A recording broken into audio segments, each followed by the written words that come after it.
Hi healers. Today there was some delay because of some technical problem, or you can call the setting problem. Now this today the topic is the cardiovascular diseases and system.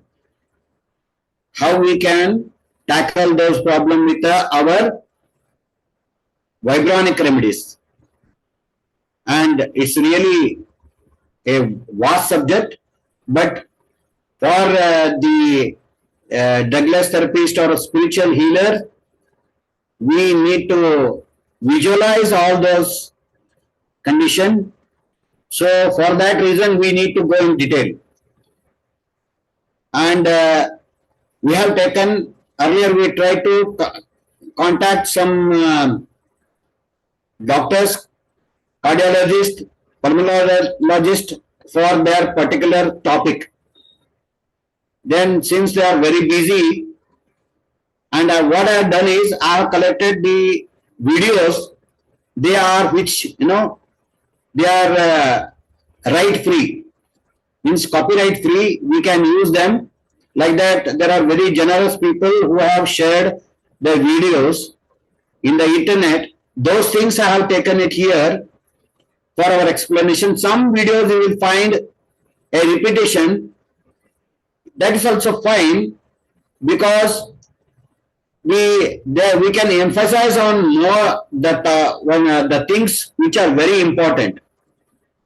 So we'll take one by one. There are some animation like things also. You may feel it's for kids, and we know we are all kids within. We also like humor. Who doesn't like to see the cartoon films? You see, definitely. Even though the children enjoy it more, we also enjoy it. So we see that today there will be a lot of videos, and they will be connecting how they are working, how heart is working, and what are the defects in the heart, and we will all see that.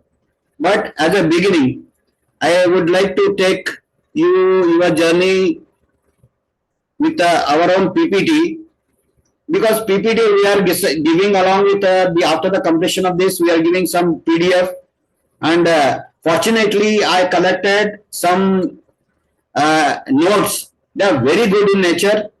I will be sharing those all things. Means this is whomsoever want to go in the deep and to understand the circulatory system and about the heart and all, you can definitely go. But as per our Vibronic course is concerned, our topic is limited to the functioning of the heart and major defects of the heart, and how we can tackle with our Vibronic remedies. And we will see one by one Vibronic remedy, how beautifully they are designed, and Satya Sai people, how beautifully they made it as some heart tonic, covering all those aspects of the heart defect. So here what we are using our intention to heal that particular area, heal that particular function, or you can say dysfunction. That is, we will discuss now. First we will see all the videos, and videos are self-explanatory. I myself will pause somewhere if it's very interesting, and you can, and as it is, this will be in our record. This will be even recorded version also will be giving you, so that you can go again and again and see how beautifully we can cover up in our Vibronic remedies. So we'll go one by one, because I would always like to say that somebody has worries about saying that I have a heart problem, or I get the exertional dyspnea, like that. If someone is talking, I always encourage those. God has made such a wonderful machine. It is working still. For me, it is worked for 59 years. So like that, no machine in the world, we can say, let it be Benz or a BMW or any Porsche, any vehicle, any car, let it be of crores of value. There the certification will be only valid for 15 years. So you can think how beautifully self-repairing mechanism. We will discuss some of the things. Hemostasis, like how they are balanced, how they are automatically getting feedback, and it will getting repaired. We'll see in our charts. So very interesting, and we'll go in depth. Suppose anywhere you feel that area to be again discussed, or you can say what remedies are to be used in that area, we will definitely go in depth in the later time. And today we'll see heart actually, because we have never seen heart. One of the biggest thing is that suppose the heartbeat was audible to us. So what would have happened? We never get sleep. Such a big industry is going on, machine is going on, doctor. But it is not. We are not able to. It is not audible. That's a great mechanism of the God. If we were able to hear that, we never used to get. We can count it. Otherwise, or this is having more sound. This is a less sound. Or we can say like that. We can start analyzing our sound ourselves. So God, the Creator, doesn't want to. We should bother about our heart. He will take care of heart if we take care of our food, diet, and everything. Yes, that is a part of it today. We will see that, and now I will share one by one and see. That means total. This is that it is in a bits and pieces. Altogether, sometime we can talk about how this heart is functioning and what is the then how heart is functioning and what is the function of heart. So we can see both, and some of the defects, how we can tackle that, what are the remedies, we will see.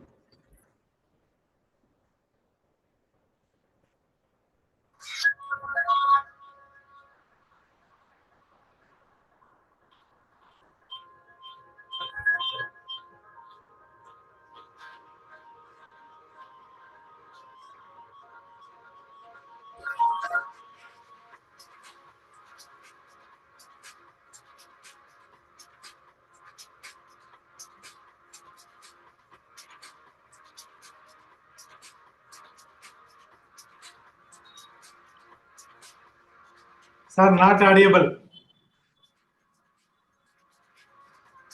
Sir, it is not audible. Yeah, I'll just see.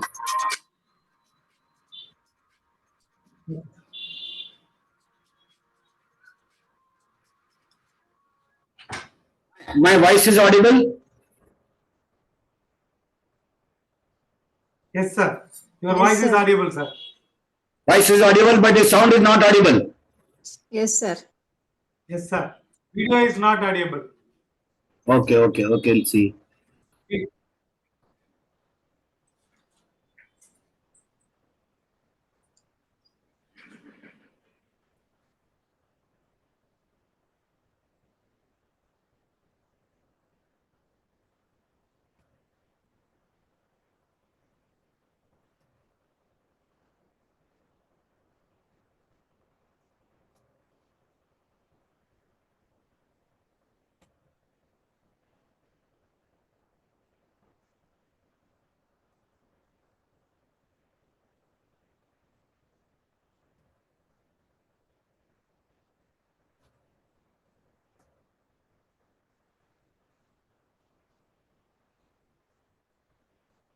Yeah, again, I think every time you need to do or what, I don't know.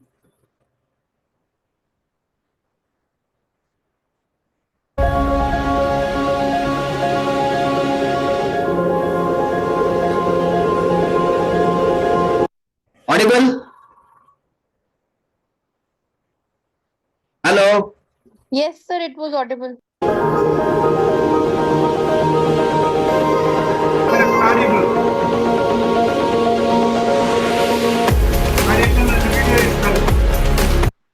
Ravi ji, come again. Hello. Yes, sir. Ravi sir, is it audible? Yes, sir. Audible, sir. Start. Play the video. Change the video. Okay. Okay, fine. Play the video, sir.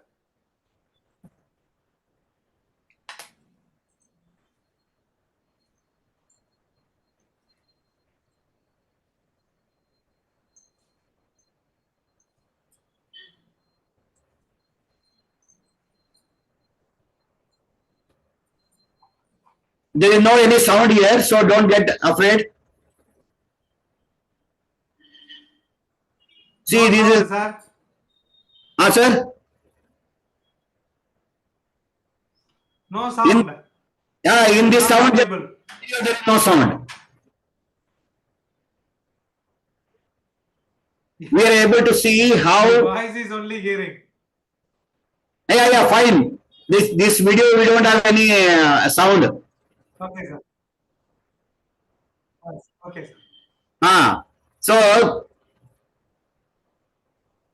just it is shown that how our oxygenated and deoxygenated. In a layman language, we call pure blood and impure blood.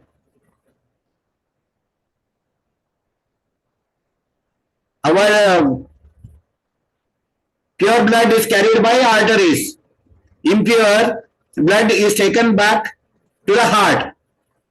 There is no sound in this video. See where all our blood, pure blood flows, or oxygenated blood goes, and then it supplies all the oxygen and nutrition to the body, and come back to the heart, and again heart pumps it to the lungs. There it gets exchanged with deoxygenated blood flows from all the parts of the body back to heart. This is a very good animation, so I picked this video. See, it goes in the lungs and again becomes deoxygenated and back to the heart.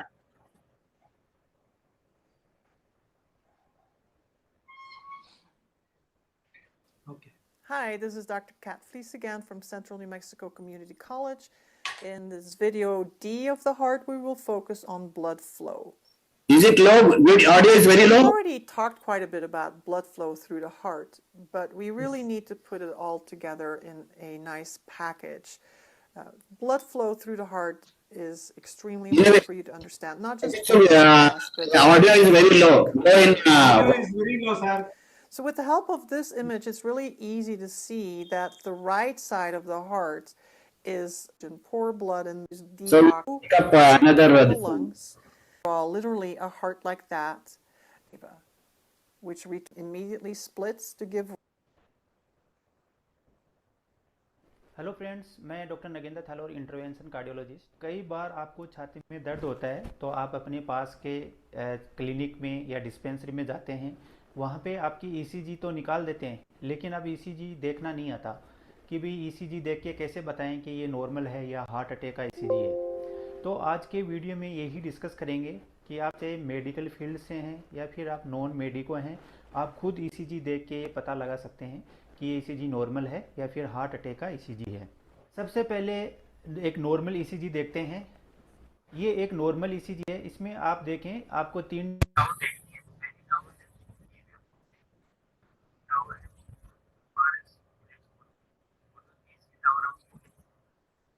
I think so. It is not clearly audible. Am I right? It was audible, sir. It was audible. Yeah, it was. He was explaining about ECG, na? How to see ECG.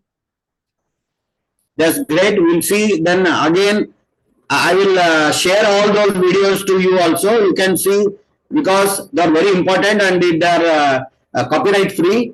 So you can use it and anywhere you want. I will again play that because for me it was less audible.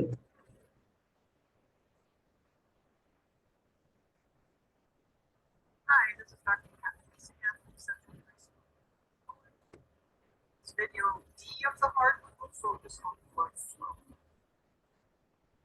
We've already talked quite a bit about blood flow through the heart, but we really need to put it all together in a nice package. Blood flow through the heart is extremely important to understand, not just for this class, but for your future career as well. So with the help of this image, it's really easy to see that the right side of the heart is oxygen poor, while the left side of the heart is oxygen rich. So both the right atrium and the right ventricle have oxygen poor blood in them, while the left chambers have oxygen rich blood in them. I prefer to use the terms oxygen poor and oxygen rich because, as we will see soon, blood is never without oxygen. So I do not prefer, or I do not care to use oxygenated blood versus oxygenated blood. Certainly not deoxygenated blood. I prefer to use oxygen poor versus oxygen rich. Another thing to notice is that there are certain parts of the heart that contribute to the pulmonary circuit and the pulmonary circulation. So blood that leads the heart to go to the left and the right lungs arises from the right ventricle. Here, what it is explained is here that the right side of our heart, there it comes the deoxygenated blood. From there, it is pumped to the lungs. From lungs, again, that blood purifies, it get oxygenated in our lungs and come back to the left portion of our heart. From again here, it is pumped to the various part of the body. In various parts, what happens? We supply the oxygenated blood, and deoxygenated blood goes from various part of the body back to heart. Okay, so like that. So it's a very this is pathways. We can find these pathways in many other videos and our slides also. So as we see here, all veins, we get back our deoxygenated blood, and from here, see left pulmonary arteries, and it goes to lungs. From the lungs, it comes back. It's a backside. It comes back from the lungs and comes to the heart. From again, it pumps to the whole body. So, what is the function of our circulatory system? What is the function of our heart? Our function of heart is to supply oxygen and nutrition to every part of every cell of the body, every organ, every cell, and every tissue, you can say. So, main functioning is the supplying nutrition and the oxygen. So, we'll see in next video.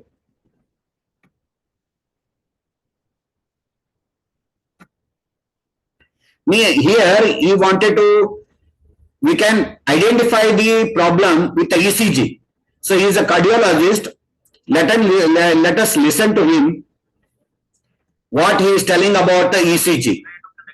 With the ECG, because it's a general knowledge thing, we can, by just going through the ECG, if we are able to judge and see with the modern technology, definitely we should make use of it.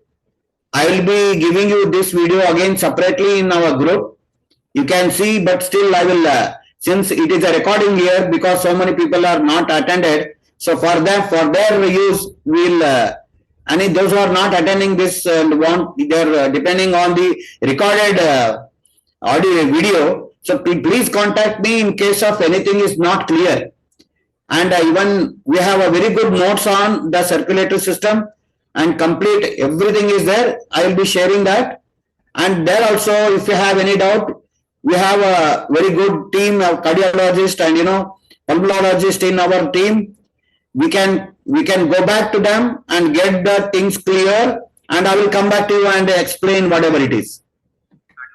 कई बार आपको छाती में दर्द होता है तो आप अपने पास के क्लिनिक में या डिस्पेंसरी में जाते हैं, वहाँ पे आपकी ईसीजी तो निकाल देते हैं, लेकिन अब ईसीजी देखना नहीं आता कि भी ईसीजी देख के कैसे बताएं कि ये नॉर्मल है या हार्ट अटैक का ईसीजी है।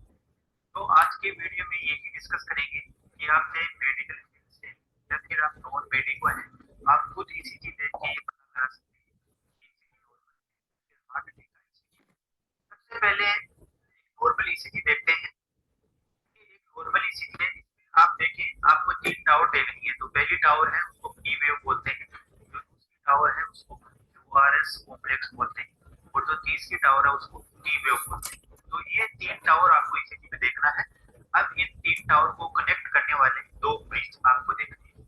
जो पहला ब्रिज है उसको पीआर सेगमेंट बोलते हैं, और जो दूसरा ब्रिज है उसको एसटी सेगमेंट बोलते हैं। तो ये नॉर्मल ईसीजी में आपको देखना है। नॉर्मल ईसीजी में आपके जो दोनों ब्रिज पीआर सेगमेंट और एसटी सेगमेंट एक सेम लेवल पे रहते हैं, लेकिन जैसे ही आपको हार्ट अटैक होगा तो आपका जो सेकंड वाला ब्रिज है जिसको एसटी सेगमेंट बोलते हैं वो टूट जाता है। वो या तो ऊपर की तरफ चला जाता है या फिर नीचे की तरफ शिफ्ट हो जाता है, लेकिन एक लेवल पे नहीं रहता है। अब यदि आपका एसटी सेगमेंट टूट गया है और वो ऊपर की तरफ शिफ्ट हो गया है तो इस केस को बोलते हैं एसटी सेगमेंट एलिवेशन एमआई और हार्ट अटैक। क्योंकि जो एसटी सेगमेंट था आपका ऊपर की तरफ एलिवेट हो गया है, ऊपर की तरफ चला गया है, उसको एसटी सेगमेंट एलिवेशन एमआई बोलते हैं। ये वाला एमआई आपका सीवियर टाइप का रहता है, इसमें हार्ट की जो नस रहती है वो 100% बंद हो जाती है, और ऐसे वाले केस में आपको तुरंत मेडिकल हेल्प लेनी चाहिए ताकि पेशेंट को ज्यादा से ज्यादा बेनिफिट मिल सके। अब दूसरी कंडीशन ये रहती है जिसमें आप देखेंगे आपका जो एसटी सेगमेंट है टूटा तो है लेकिन वो ऊपर शिफ्ट नहीं हो गया, नीचे की तरफ शिफ्ट हो गया है। तो इस केस को बोलते हैं नॉन एसटी एलिवेशन एमआई, यानी इसमें एसटी एलिवेट नहीं हुआ है, इसलिए नॉन एसटी एलिवेशन एमआई या हार्ट अटैक बोलते हैं। ऐसे वाले केस में आपकी जो नस रहती है वो 100% बंद नहीं होती है, वो 90% 95% बंद हो सकती है। इस तरह आप ईसीजी देख के खुद पता लगा सकते हैं कि ये हार्ट अटैक का ईसीजी है या नॉर्मल ईसीजी है। तो आपको क्या करना है, ईसीजी लेना है, उसमें 3 टावर देखना है, उसके 3 टावर को जो कनेक्ट करने वाले 2 ब्रिज हैं उनको देखना है, और ये देखना दोनों ब्रिज सेम लेवल पे है या दूसरा वाला जो ब्रिज है एसटी सेगमेंट वो ऊपर चला गया है या नीचे चला गया। इस तरह आप खुद हार्ट अटैक की ईसीजी देख पहचान सकते हैं।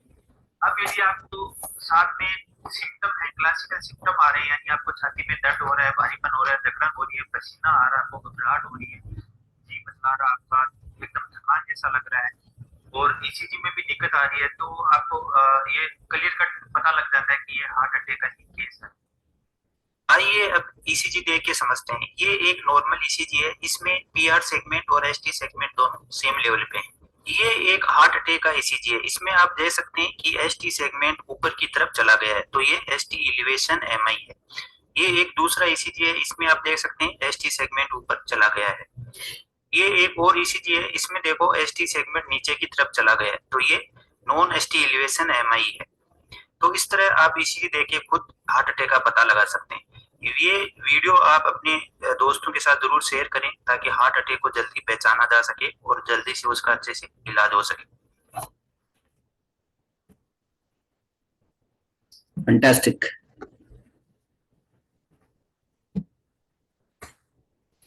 See, with this, as soon as someone get the heart attack symptom, and definitely they go for easiest thing is that ECG. ECG can be done with any small hospital, small clinics also nowadays they are keeping it. With that, for your knowledge, see whether he had undergone the heart attack. Easily we will be able to identify. Okay, for this is for general knowledge. This is and you get a heart attack symptom exactly in the low blood sugar also. So you can't assume that you whatever the knowledge you have, you can tell them to approach to the emergency hospitals or emergency care. But till the time, what you can do, You give them some CPKP-NM. CPKP-NM is one of the most wonderful, we can say, heart attack preventive. But we give that and send them to the hospital. Many times it has happened like that. That time they reach the hospital, they are better, they are getting better. And even they can take their own treatment. And till that time, what we can do is to help them. There is a biochemic book called that Darbari. Select your, what is that? Yeah.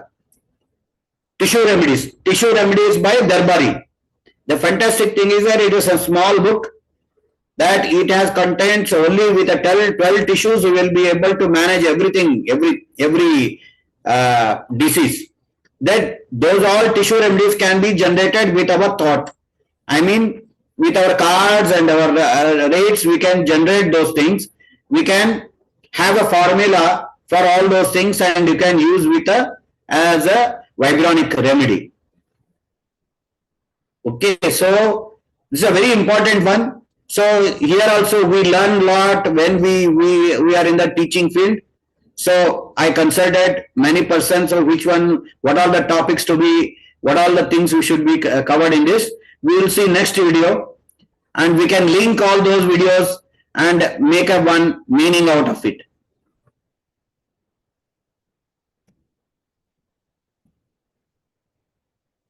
Okay. Hello everyone, मैं doctor Nagendra थालो। आज See, he is a cardiologist. He is, we have taken his help. See, many things, generally we are, nowadays scoring jamana hai. Means 100 out of 100 or 100 out of, 101 out of 100. So sometime it may happen like that, everything is correct and they keep 1 mark for the beautiful presentation, like that. But in the case of ejection factor, it is not like that. What is the ejection factor? The amount of blood comes to the heart and that is pumped. Means it goes out of that heart is counted as the ejection factor. And now he is telling about that we always assume that it should be 100%. No, it is not true, because people come with us having now where we'll come to know the ejection factor comes, we come to know through the echocardiogram. There they will show that, see, our heart is working only 70%. But whereas we know 70% is a very good heart. So that is what that cardiologist says now. We will assume, and if someone is worrying, because worry is itself is it creates many heart problem. So if someone is worrying, my ejection factor is 70%, you should be able to show him this video and say that, so your heart is working absolutely fine. So let us see, because here ये heart का मामला में दिल का मामला है. You can't give 100% your heart to anyone. If you are doing that, it's wrong. Keep something with you. Like 70% is EF is a normal. So just joking, we can see what is happening here. Okay. के video में discuss करेंगे ejection fraction क्या होता है, ejection fraction की normal value क्या होती है, और इजेक्शन फ्रैक्शन यदि बहुत कम होने लग जाता है तो पर्सन को क्या क्या सिम्टम्स आ सकते हैं, और इजेक्शन फ्रैक्शन लो होने के क्या क्या कारण होते हैं, और कैसे इसका ट्रीटमेंट या मैनेजमेंट कर सकते हैं। इजेक्शन फ्रैक्शन होता क्या है? हार्ट के जो लोअर चेम्बर्स रहते हैं उनको वेंट्रिकल बोलते हैं, और जब वेंट्रिकल कॉन्ट्रैक्ट करते हैं यानी पंपिंग करते हैं तो वेंट्रिकल में जितना ब्लड रहता है उस ब्लड में से कितना अमाउंट, कितना फ्रैक्शन वो एक बार कॉन्ट्रैक्ट करने में इजेक्ट कर देते हैं या पंप आउट कर देते हैं, उसी को बोलते हैं इजेक्शन फ्रैक्शन। सपोज किसी पर्सन के वेंट्रिकल में 100 ml ब्लड आता है और जैसे ही वो पंपिंग करता है उसमें से 70 ml इजेक्ट कर देता है तो उसका इजेक्शन फ्रैक्शन होता है 70%। इजेक्शन फ्रैक्शन को परसेंटेज में मेजर करते हैं। दूसरा पर्सन है जिसके वेंट्रिकल में भी 100 ml ब्लड है लेकिन वो वेंट्रिकल 30 ml इजेक्ट कर देता है तो उसका इजेक्शन फ्रैक्शन हो गया 30%। यहाँ पे इजेक्शन फ्रैक्शन को लेके कई लोगों को कंफ्यूजन रहता है जैसे ही इको करके पेशेंट्स को बताते हैं कि आपका हार्ट का जो पंपिंग पावर है वो 60% है या 70% है, तो कुछ लोग रहते हैं वो टेंशन में आ जाते हैं, घबरा जाते हैं। वो बोलते हैं कि सर ये तो 100% होना चाहिए था, जबकि 60% ही है, 70% ही है, तो ऐसा क्यों हो गया? तो इसका आंसर ये है कि इजेक्शन फ्रैक्शन कभी भी 100% नहीं होता है। तो जो भी एलवी में या लेफ्ट वेंट्रिकल में ब्लड रहता है वो मैक्सिमम 70% 80% तक इजेक्ट कर सकता है। टोटल 100 का 100 ml इजेक्ट नहीं कर पाता है। इसलिए इसमें घबराने जैसा कुछ नहीं है। यदि आपका इजेक्शन फ्रैक्शन 50 से 70 के बीच में आता है तो वो नॉर्मल ही माना जाता है। इजेक्शन फ्रैक्शन को LVEF बोलते हैं, लेफ्ट वेंट्रिकल इजेक्शन फ्रैक्शन, और शॉर्ट में EAP बोल देते हैं, इजेक्शन फ्रैक्शन। जबकि RVEF, right ventricle ejection fraction के बारे में आपने बहुत कम सुना होगा। ऐसा क्यों है? क्योंकि जो राइट वेंट्रिकल है वो ब्लड पंप करती है पल्मोनरी सर्कुलेशन में, जहाँ पे ब्लड जाके ऑक्सीजनेटेड होता है, उसका ब्लड में से CO2 वॉश आउट होती है, ऑक्सीजन उसमें ऐड की जाती है, यानी ब्लड को प्योर किया जाता है। कि जो लेफ्ट वेंट्रिकल है वो ब्लड पंप आउट करती है सिस्टेमिक सर्कुलेशन में, जिसके थ्रू पूरी बॉडी में ब्लड जाता है, पूरी बॉडी में ऑक्सीजन जाती है, न्यूट्रिशन जाता है। तो लेफ्ट वेंट्रिकल हार्ट का है उसको मेन वेंट्रिकल बोलते हैं, मेन जो पंपिंग चेम्बर है। इसीलिए लेफ्ट वेंट्रिकल इजेक्शन फ्रैक्शन के बारे में बात होती है हमेशा। RVEF के बारे में कुछ केसेस में डिस्कस करते हैं। नॉर्मल इजेक्शन फ्रैक्शन कितना होता है? नॉर्मल इजेक्शन फ्रैक्शन रहता है 50 to 70%, या इसके मिड रेंज मान लेते हैं 60%। यदि इजेक्शन फ्रैक्शन 41 से 49% है, मिड रेंज 45% है, तो उसको बोलते हैं माइल्ड एलवी डिस्फंक्शन। यदि इजेक्शन फ्रैक्शन 31 से लेकर 39% है, मिड रेंज 35% है, तो उसको बोलते हैं मॉडरेट एलवी डिस्फंक्शन। यदि इजेक्शन फ्रैक्शन लेस देन 30 है तो उसको बोलते हैं सीवियर एलवी डिस्फंक्शन, और यदि इजेक्शन फ्रैक्शन लेस देन 20 है तो वेरी सीवियर एलवी डिस्फंक्शन। अब ये नंबर्स हैं, इन नंबर का क्या इंपॉर्टेंस है? क्योंकि सब लोगों को पता नहीं रहता कि किसी को बताया कि आपका EF 30 है, किसी का 70 है, तो लोगों को उनसे नंबर से क्या आइडिया मिलता है उसके बारे में जानते हैं। तो यदि किसी का इजेक्शन फ्रैक्शन 50 से बिलो जाता है तो पेशेंट को फिर सिम्टम्स चालू हो जाते हैं। तो 41 से 50 के बीच में है तो पेशेंट्स को माइल्ड सिम्टम रहेंगे, या सिम्टम कई बार नहीं भी आते, लेकिन जब वो हैवी एक्सर्शन करता है, कोई भारी काम करेगा, तो उसको जरूर सिम्टम आएंगे। लेकिन यदि पेशेंट का EF moderate to severe dysfunction है तो पेशेंट्स को सिम्टम्स चालू हो जाते हैं और वो कंटिन्यू सिम्टम रहते हैं। लो EF के कारण क्या क्या सिम्टम्स आ सकते हैं? यदि इजेक्शन फ्रैक्शन कम है तो कई तरह के सिम्टम आते हैं। सबसे पहले एक्सर्शन इनटॉलरेंस, यानी वो एक्सरसाइज या कोई हैवी वर्क नहीं कर पाएगा।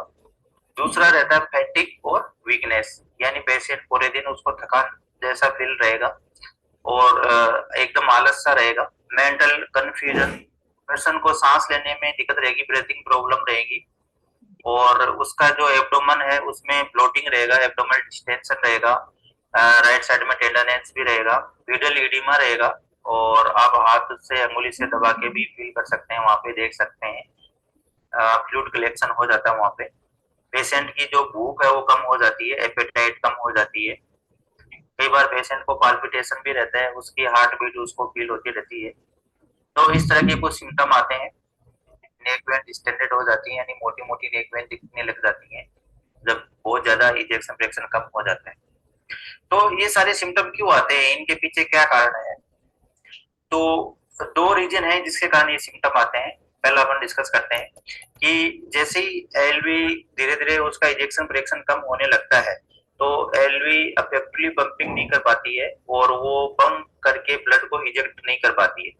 तो ऐसी कंडीशन में क्या रहेगा कि एलवी में जैसे 100 ml ब्लड आ रहा है और वो पंप कर पाती है 30 ml, तो 70 ml एलवी में रह जाता है। नेक्स्ट टाइम फिर 100 ml आता है, 30 ml वो पंप कर पाती है, तो फिर 70 ml उसमें रह जाता है। इस तरह एलवी में क्या ब्लड कलेक्ट होता जाता है, फॉरवर्ड डायरेक्शन में ब्लड जा नहीं पाता है, तो वो सारा ब्लड वापस बैकवर्ड डायरेक्शन में जाता है, तो एलवी से एलए में जाता है। एलए से पल्मोनरी वेन कनेक्टेड रहती है, पल्मोनरी वेन में जाता है वो, और पल्मोनरी वेन कैपिलरी और लंग्स से कनेक्टेड रहती हैं, तो सारा जो प्रेशर है वो बैकवर्ड शिफ्ट हो जाता है और लंग में कंजेशन हो जाता है, एल्यूलाई में फ्लूइड कलेक्शन हो जाता है, तो एल्यूलाई में पूरा ऑक्सीजन और गैस का एक्सचेंज नहीं हो पाता है, तो पेशेंट को सांस लेने में दिक्कत होने लग जाती है, उसको डिस्निया होने लग जाता है।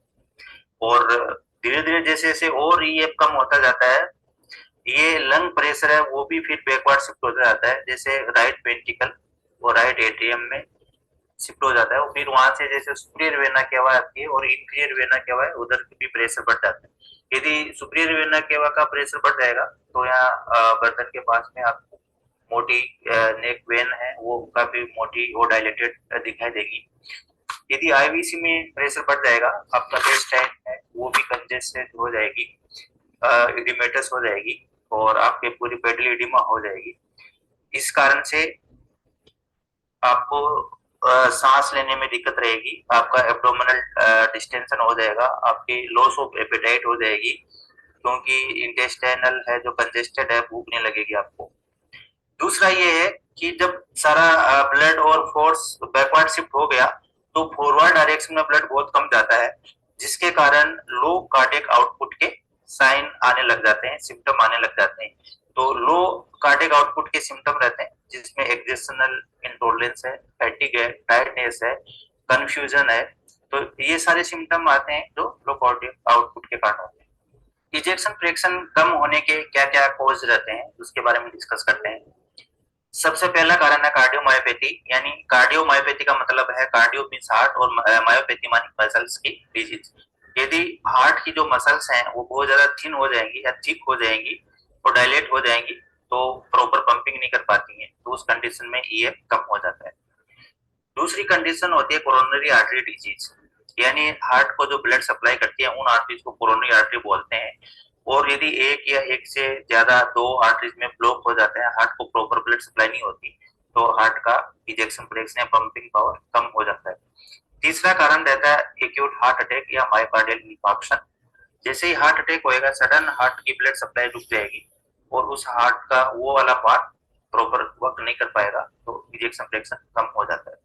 नेक्स्ट कॉज होता है कंजेनाइटल और एक्वायर्ड वाल्वुलर लीजन्स। यदि हार्ट के जो वाल है उनमें या तो प्रॉपर क्लोज नहीं हो पाते या प्रॉपर ओपन नहीं हो पाते, दोनों ही कंडीशन में धीरे धीरे आगे चल के इजेक्शन फ्रैक्शन कम हो जाता है। नेक्स्ट कंडीशन है हार्ट फेल्योर। हार्ट फेल्योर का मतलब हुआ कि हार्ट प्रॉपर पंपिंग नहीं कर पाता है, उसकी जो पंपिंग करने की कैपेसिटी है वो कम हो जाती है, तो उसमें भी इजेक्शन फ्रैक्शन कम हो जाएगा। इजेक्शन फ्रैक्शन की वैल्यू के आधार पर हार्ट फेल्यूर को दो पार्ट में डिवाइड किया गया है। एक रहता है heart failure with reduce ejection fraction, यानी उसमें पेशेंट का इजेक्शन फ्रैक्शन रिड्यूस हो जाता है, यानी लेस देन 40 हो जाएगा। यदि लेस देन 40% इजेक्शन फ्रैक्शन है तो उस कंडीशन को बोलते हैं heart failure with reduce ejection fraction. उसमें होता क्या है, हार्ट की जो मसल्स रहती हैं वो थिन हो जाती हैं, डायलेट होने लग जाती हैं, तो हार्ट की जो पंपिंग करने की कैपेसिटी है वो रिड्यूस हो जाती है, इसलिए उसको बोलते हैं heart failure with reduce ejection fraction. दूसरी कंडीशन रहती है जिसमें हार्ट का इजेक्शन फ्रैक्शन प्रिजर्व्ड रहता है, यानी नॉर्मल रहता है, मोर देन 50% रहेगा, लेकिन फिर भी पेशेंट्स को सिम्टम आते हैं हार्ट फेल्यूर के। क्यों? क्योंकि उस कंडीशन में आपका हार्ट बहुत ज्यादा थिक होता जाएगा, मोटा होएगा, तो जो एलवी कैविटी है वो बहुत छोटी रहेगी, तो उसमें जो कार्डियक आउटपुट है वो आपका कम हो जाएगा, तो उस कंडीशन में भी पेशेंट्स को सिम्टम आएंगे। नेक्स्ट ये है कि इजेक्शन फ्रैक्शन को मेजर कैसे करते हैं। तो इजेक्शन फ्रैक्शन मेजर करने के लिए बहुत सारी मेथड्स हैं, लेकिन सबसे अच्छा और बेस्ट मेथड है 2D इकोकार्डियोग्राफी। इकोकार्डियोग्राफी बहुत ही सिंपल टेस्ट है, हर ओपीडी में ये मिल जाती है इजीली, और इसमें कोई रेडिएशन एक्सपोजर भी नहीं होता, नॉन इनवेजिव है, पेशेंट को पेन भी नहीं होता है। यहाँ पे कुछ इकोकार्डियोग्राफिक इमेज है, जिसमें फर्स्ट इमेज है उसमें आप देख सकते हैं जो राउंड सर्किल दिख रहा है वो आपका लेफ्ट वेंट्रिकल है, तो इसमें लेफ्ट वेंट्रिकल यूनिफॉर्मली कॉन्टेक्ट कर रहा है, यानी इसका इजेक्शन फ्रैक्शन नॉर्मल है। दूसरा इमेज है जिसमें आप देख सकते हैं वेंट्रिकल का जैसे ऊपर का पार्ट है वो तो अच्छे से कॉन्टेक्ट कर रहा है, लेकिन नीचे का पार्ट बहुत स्लो कॉन्टेक्ट कर रहा है, तो उसको बोलते हैं रीजनल वाल मोशन एब्नॉर्मलिटी। मोस्टली वो हार्ट अटैक में होता है। तो इसमें आधा पार्ट अच्छे से काम कर रहा है, आधा पार्ट काम नहीं कर रहा, लेकिन इजेक्शन फ्रैक्शन इसका भी कम हो जाता है। तीसरी इमेज है जिसमें आप देख सकते हैं नीचे का पार्ट है वो प्रॉपर काम नहीं कर रहा है, जबकि ऊपर का पार्ट अच्छे से काम कर रहा है। चौथी इमेज है जिसमें देख सकते हैं आप यूनिफॉर्मली यानी पूरी एलवी है वो प्रॉपर वर्क नहीं कर रही, प्रॉपर कांटेक्ट नहीं कर पा रही है, बहुत स्लो कांटेक्ट हो रहा है, जिसको बोलते हैं ग्लोबल हाइपोकाइनेसिया, यानी पूरी वेंटिकली काम नहीं कर रही है। ये मोस्टली हार्ट फेल्यूर या डायलेटेड कार्डियोमायोपैथी में देखने को मिलता है। इसके साथ साथ इको में ये भी पता लगा सकते हैं कि जो इजेक्शन फ्रैक्शन कम हुआ है उसका क्या कारण है। हार्ट अटैक के कारण कम हुआ है, हार्ट फेल्यूर के कारण कम हुआ है, या कोई वाल्वल पैथोलॉजी के कारण कम हुआ है, या कोई हार्ट की मसल्स की दिक्कत है जैसे डीसीएमपी या डायलेटेड कार्डियोमायोपैथी हुआ है। इसलिए इको बहुत अच्छा टेस्ट है और इसमें कोई डाई भी इंजेक्ट नहीं करना पड़ता, इसलिए जो CKD पेशेंट या जिसका क्रेटिनिन ज्यादा रहता है उस लोगों में भी इजीली कर सकते हैं। दूसरे टेस्ट है जैसे MRI है, CT स्कैन है, न्यूक्लियर स्कैन है और कार्डियक कैथेटराइजेशन है। इन चारों कंडीशन में पेशेंट्स में डाई भी दी जाती है, रेडिएशन एक्सपोजर भी होता है, और ये जो सीवियर हार्ट फेल्यूर वाले जिनका इजेक्शन फ्रैक्शन बहुत कम है या किडनी भी अफेक्टेड है उन लोगों में ये रिस्की रहते हैं, तो इसलिए इन लोगों में ये सेफ नहीं है।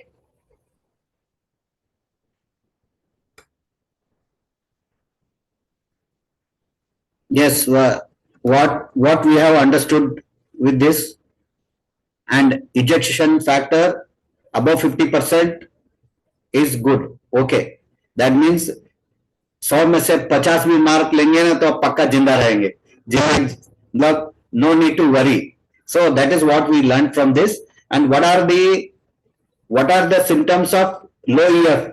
So we have seen that also. With we have seen we are going to discuss at the end of what are the good remedies, or you can say in this one we can tackle with this. Here we have seen that even in allopathic medicine, if they are increasing ejection factor by 5 count also, they think it's a very big achievement. But with the grace of Swami Narayani and Swami Anand, they brought this wonderful system of vibronics. With that, OM7 is there. We have a OM7, which wonderfully it gives the support in the heart area. And we'll see what are the things are there in the OM7. OM7 is coronary artery, cholesterol, endocardium, pericardium, myocardium, and prothrombin. So, we are going to discuss in our slide, but coronary artery, see, for our whole body to become functioning properly, we need arteries and veins, right? And those supplies the nutrition and oxygen. But for heart itself, for functioning properly, it also needs the blood supply. It is supplying the blood to whole body, but for its supply, whatever the arteries are there, they are all called as a coronary artery. Okay, so we'll see in many slides next coming. So we have seen the person in this one. He already told that cardiologist also said that exertion. If you exert, if you get a pain, if you are having not able to breathe, you become a breathlessness, it is a symptom of heart problem. So when we give OM7, because always I stayed in the first floor, our clinic in the first floor, anybody is coming up from the first floor, if he become breathlessness, we add OM7 to him, organ 7 and organ heart. So it takes care of all the part of those, the spare part of the heart.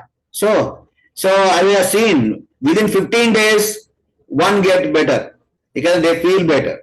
With our, we are so proud with just a thoughts infused on water, in the water, and we can give with, these are all coded. Why again, and I keep telling, why we can even directly infuse the water in thought into the water.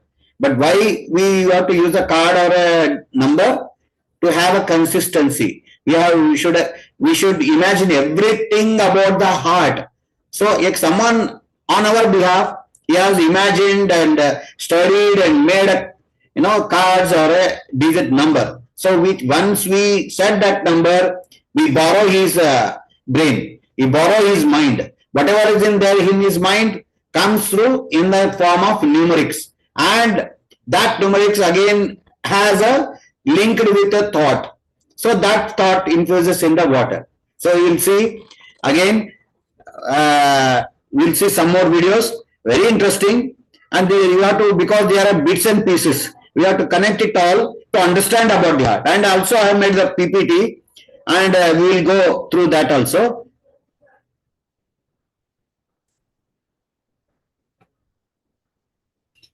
Now ejection हो गया, then hi everyone, आज के इस video में discuss करेंगे एलयूएच के बारे में, यानी लेफ्ट वेंट्रिकुलर हाइपरट्रोफी क्या होता है, इसके क्या कारण होते हैं, इससे क्या क्या दिक्कत हो सकती है और इसको कैसे ट्रीटमेंट कर सकते हैं, क्या एलवीएच को अपन डिग्रेस कर सकते हैं। लेफ्ट वेंट्रिकुलर हाइपरट्रोफी एक ऐसी कंडीशन है जिसमें हार्ट का जो लेफ्ट वेंट्रिकल होता है उसका मास बढ़ जाता है, या यूं कहे कि हार्ट बड़ा हो जाता है।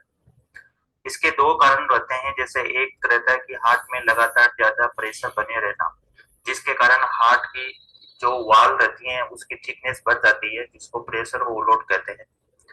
दूसरी कंडीशन ये रहती है हार्ट में लगातार ब्लड वॉल्यूम ज्यादा आना, तो उसके कारण हार्ट की जो वाल है वो तो मोटी नहीं होगी, लेकिन जो स्पेस है, कैविटी है अंदर की, वो ज्यादा होती जाएगी, तो जिसको वॉल्यूम ओवरलोड कंडीशन बोलते हैं।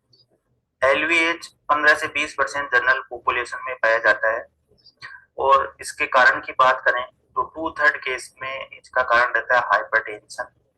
बाकी कारण जैसे एरोटिक स्टेनोसिस, ऑक्टेशन ऑफ एरोटा, या वॉल्यूम ओवरलोड कंडीशन है, जैसे माइटर रिगेटेशन है, एरोटिक रिगेटेशन है, वेंट्रिकल सेप्टल डिफेक्ट है।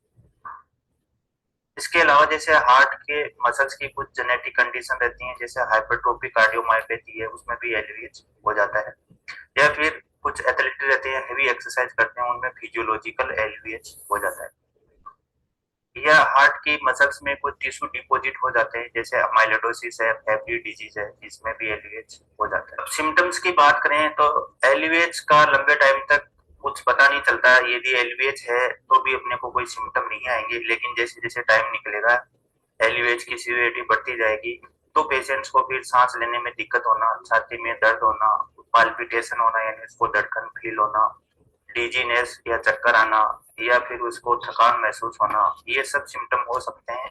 और ये जैसे ही पेशेंट एक्सरसाइज करेगा, कुछ वर्क करेगा, तो ये ज्यादा होंगे। एलवीएच को डायग्नोज कैसे कर सकते हैं? इसको डायग्नोज करने के लिए सबसे पहले ईसीजी करवाते हैं, जो कि एक बहुत ही सिंपल और इजीली अवेलेबल टेस्ट है। तो ईसीजी में जो क्यूआरएस कॉम्प्लेक्स होते हैं काफी बड़े बड़े दिखाई देंगे।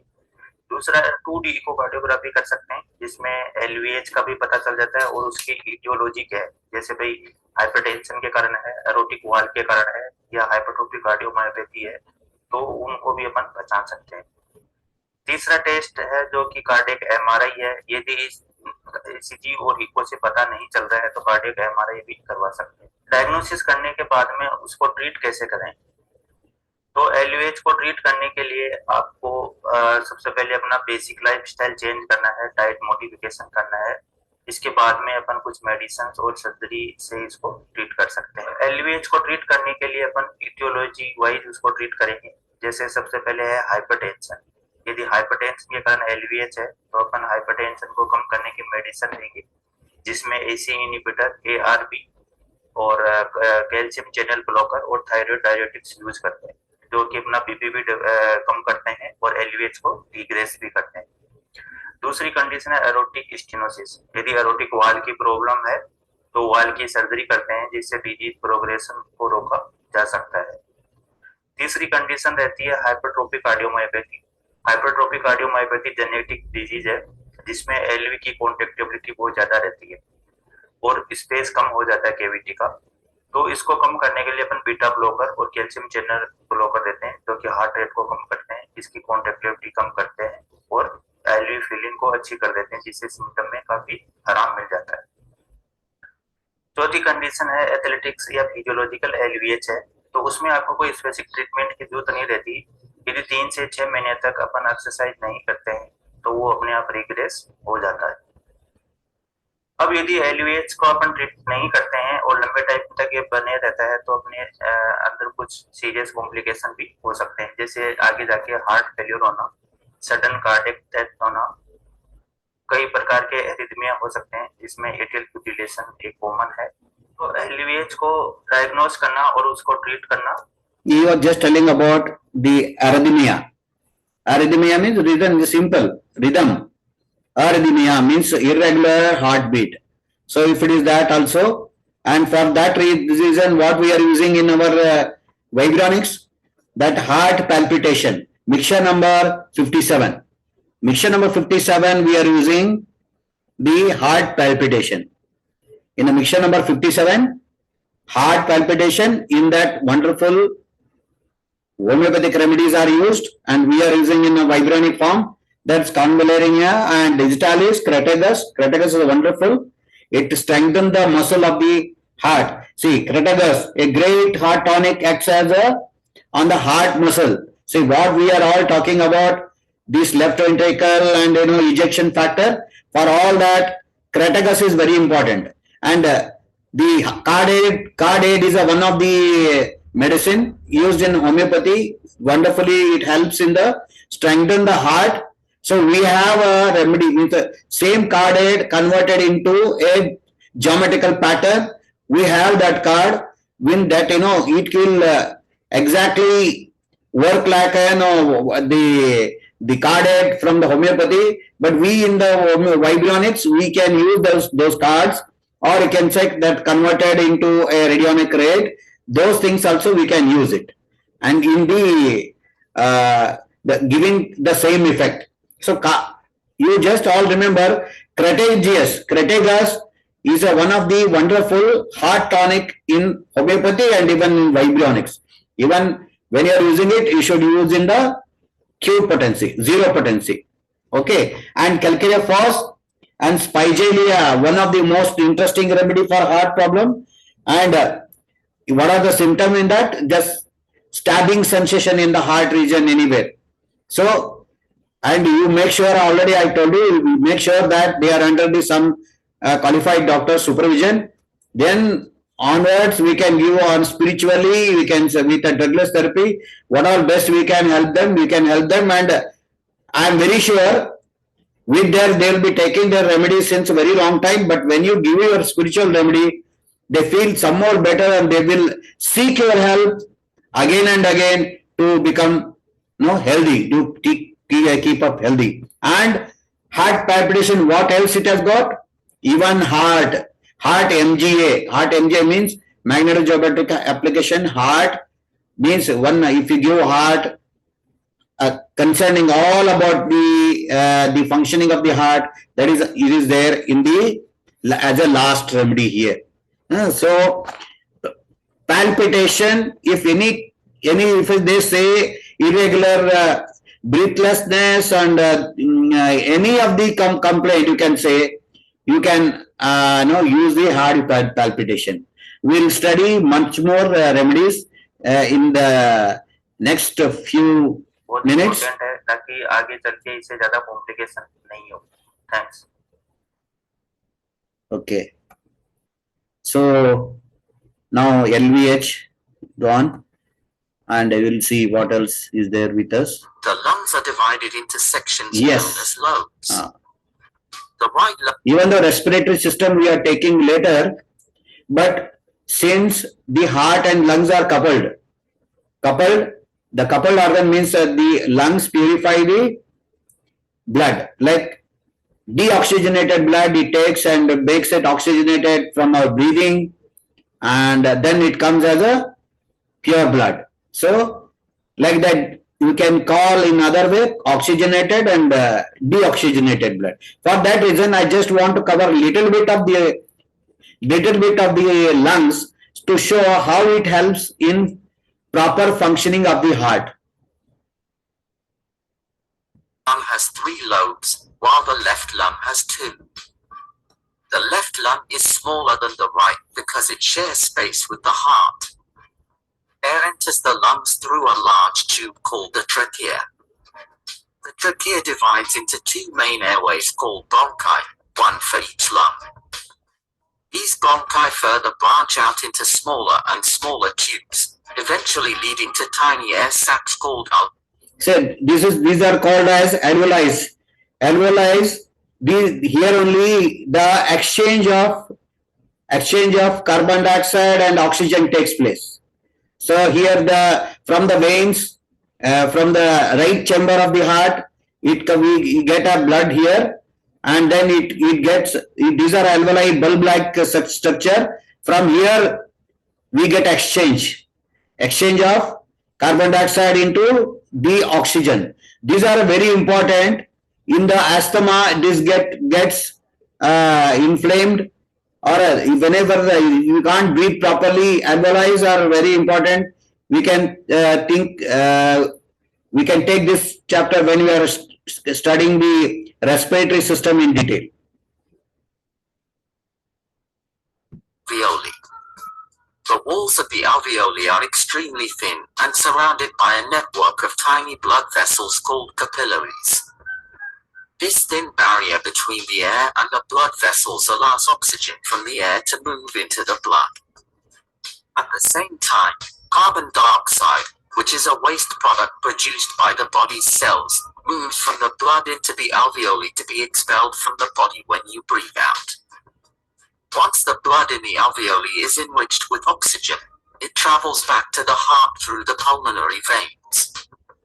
The blood enters the left atrium of the heart. From the left atrium, the blood flows through the mitral valve into the left ventricle. When the left ventricle contracts, it pushes the oxygen-rich blood through the aortic valve into the aorta. The aorta is the largest artery in the body, and it branches out into smaller arteries, which deliver the oxygen-rich blood to various parts of the body. Along the way, the blood travels through a network of tiny blood vessels called capillaries. These capillaries connect the small arteries to very small veins.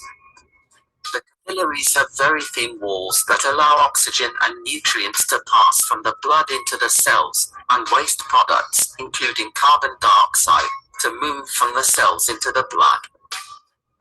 Delivering oxygen and nutrients, the deoxygenated blood collects waste products and then flows into small veins, which merge into larger veins and eventually return to the right side of the heart. From there, the blood is pumped back to the lungs to receive a fresh supply of oxygen, and the cycle begins again. This continuous process ensures that your body's cells receive the oxygen they need and that waste products are efficiently removed.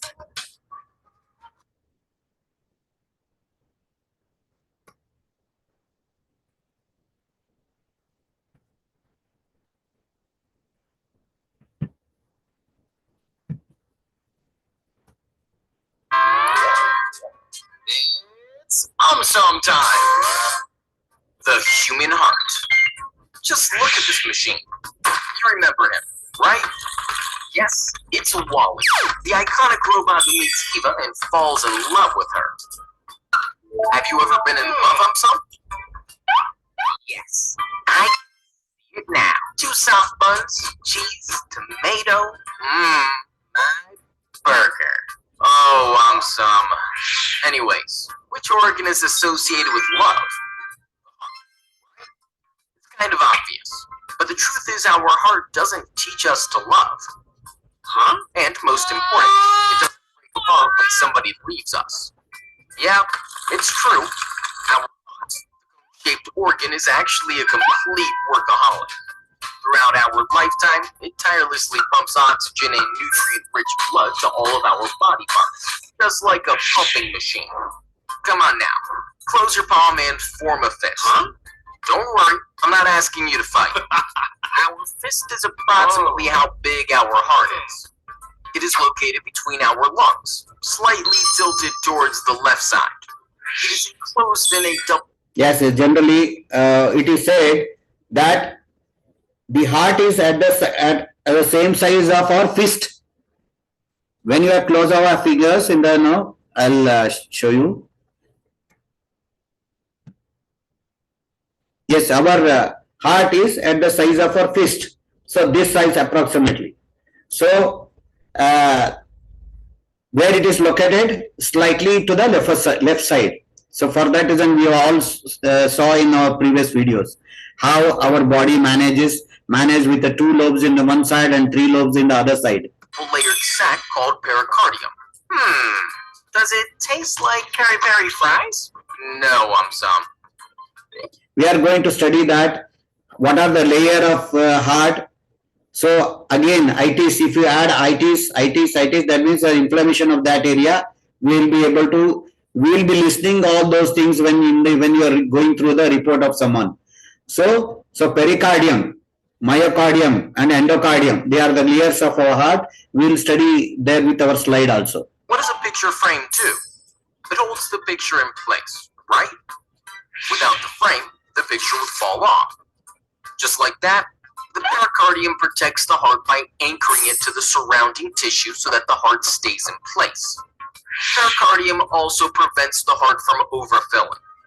Now, just like Captain America's shield is made of special alloy, our heart is made of special muscle cells called cardiac muscle fibers.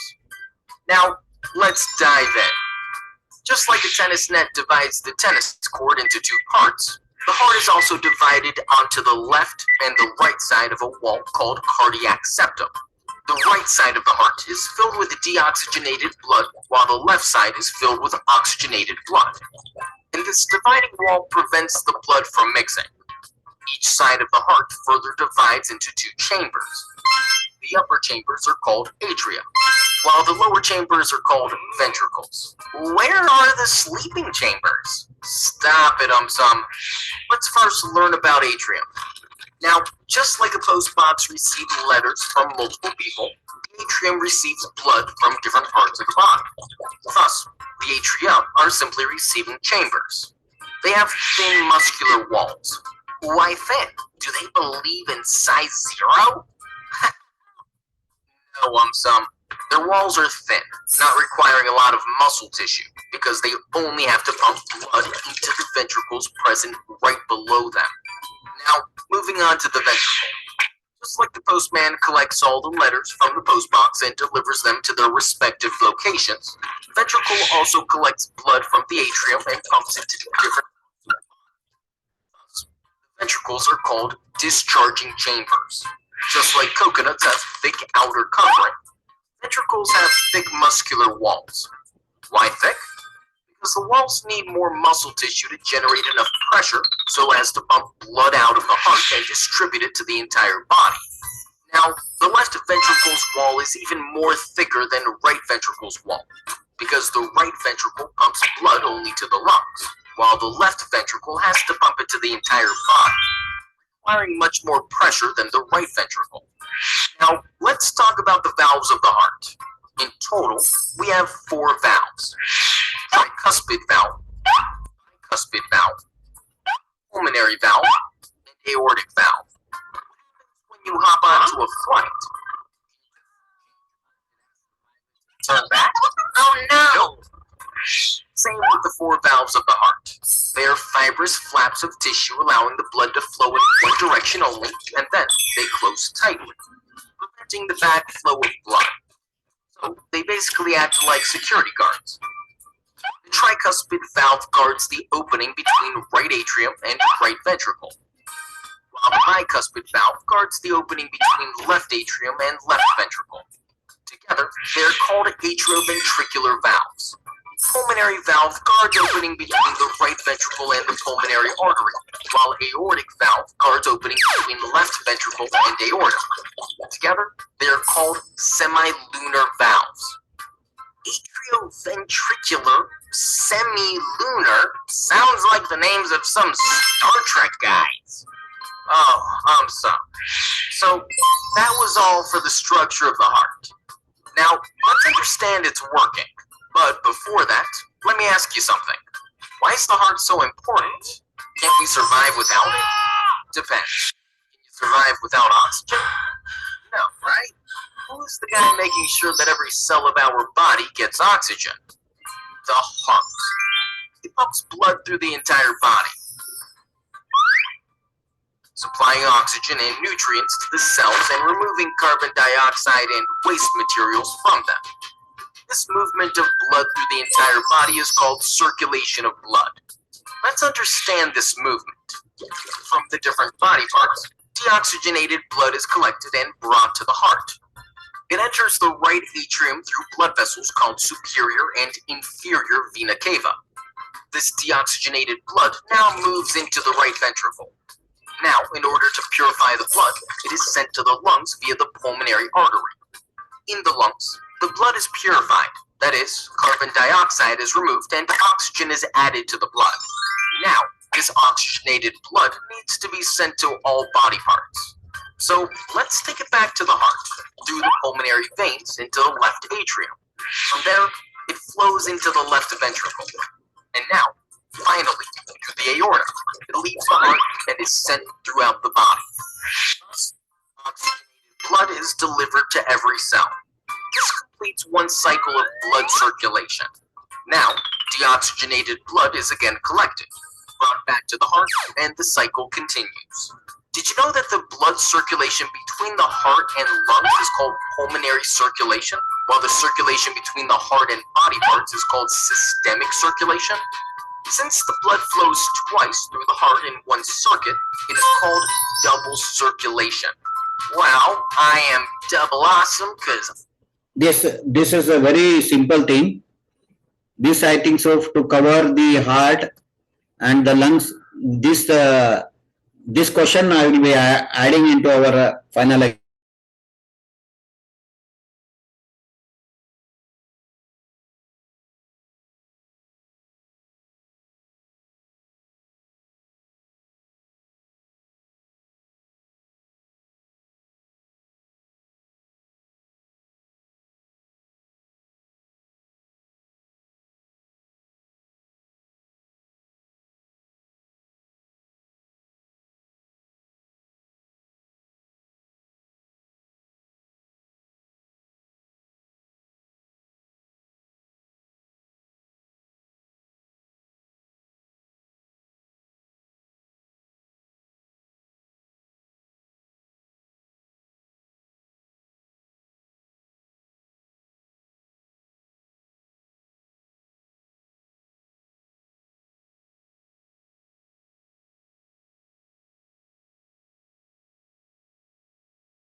Now, am I audible, sir? Because there was a sudden power supply trip off due to high temperature. Yes, sir. Okay. Now, Sir, your face is not clear, sir. okay, I'll check, sir. It's not visible for me, so Okay. for that. Yeah, no issues. No issues.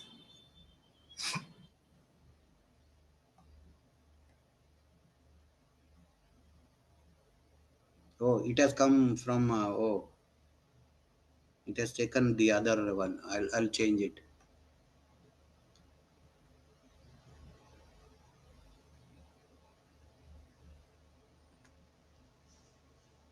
Yes. Thank you, sir. Now you'll see. We'll take the other one.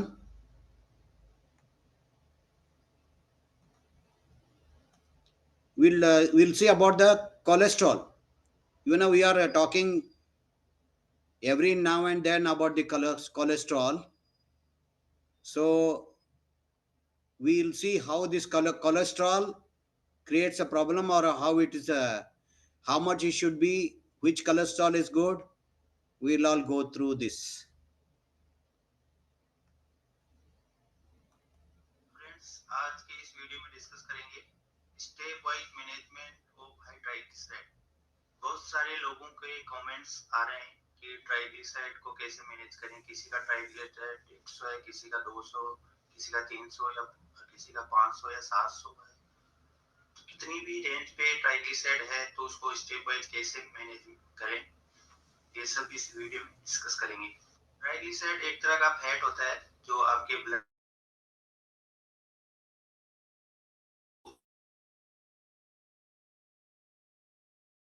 जितना आप पूरे दिन में use कर लेते हो उसके बाद में जो कैलोरी बच जाती है वो आपकी बॉडी में स्टोर हो जाती है ट्राइग्लिसराइड की फॉर्म में।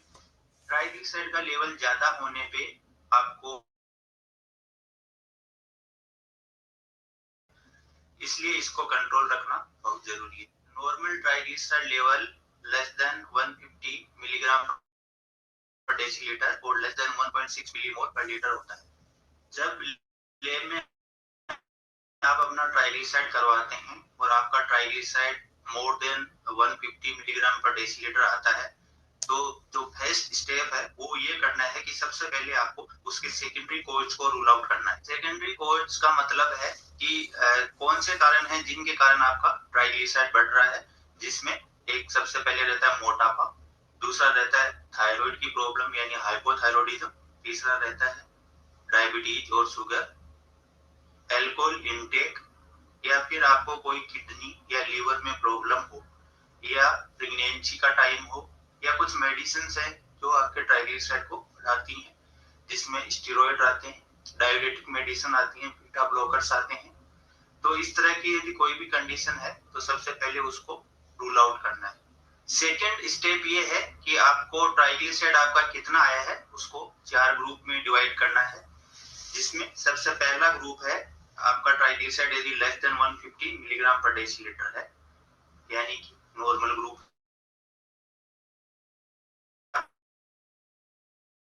मिलीग्राम पर डेसीलीटर तक आता है। तो ये वाला जो ग्रुप है इसको माइल्ड टू मॉडरेट हाइपरट्राइग्लिसरीडीमिया कहते हैं और ये आपके कार्डियोवास्कुलर डिजीज की रिस्क को बढ़ाता है। तीसरा ग्रुप ये है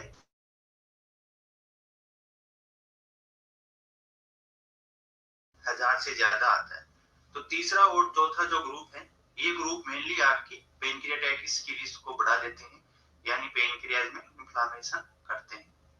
तो तीसरी और जो चौथा ग्रुप है इसमें टारगेट ये रखना है आप लोगों को कि आपको अपना ट्राइग्लिसराइड 500 के नीचे लाना है। ट्राइग्लिसराइड को 4 ग्रुप में डिवाइड करने के बाद में जो थर्ड स्टेप है वो ये करना है कि आपको ड्यू फोर्स स्टेप फॉलो करना है।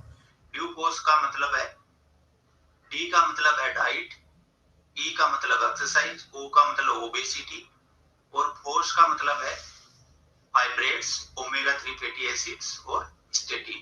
ड्यू फोर्स स्टेप को डिटेल में डिस्कस करते हैं कि कैसे कैसे इनका यूज करना है और कैसे ट्राइग्लिसराइड को कम करना है। डाइट ट्राइग्लिसराइड में बहुत इंपॉर्टेंट है, इसलिए डाइट को डिटेल में डिस्कस करेंगे कि क्या खाना है और क्या नहीं खाना है। रिफाइंड कार्बोहाइड्रेट आपको बहुत कम लेने हैं या एक बार बंद कर देने हैं, जिसमें आपके सफेद चावल आते हैं, मैदा आता है या मैदा से बनी बिस्किट पेस्ट्रीज आती हैं, किसी भी तरह की जो कुकीज रहती हैं, केक रहते हैं, पोटैटो और पोटैटो चिप्स, ये सब रिफाइंड कार्बोहाइड्रेट हैं, तो ये आपको नहीं लेना है। इनकी जगह आप वोल ले सकते हैं और गेहूं का जो आटा रहता है उसको बिना छाने हुए आटा वो यूज कर सकते हैं। Brown rice.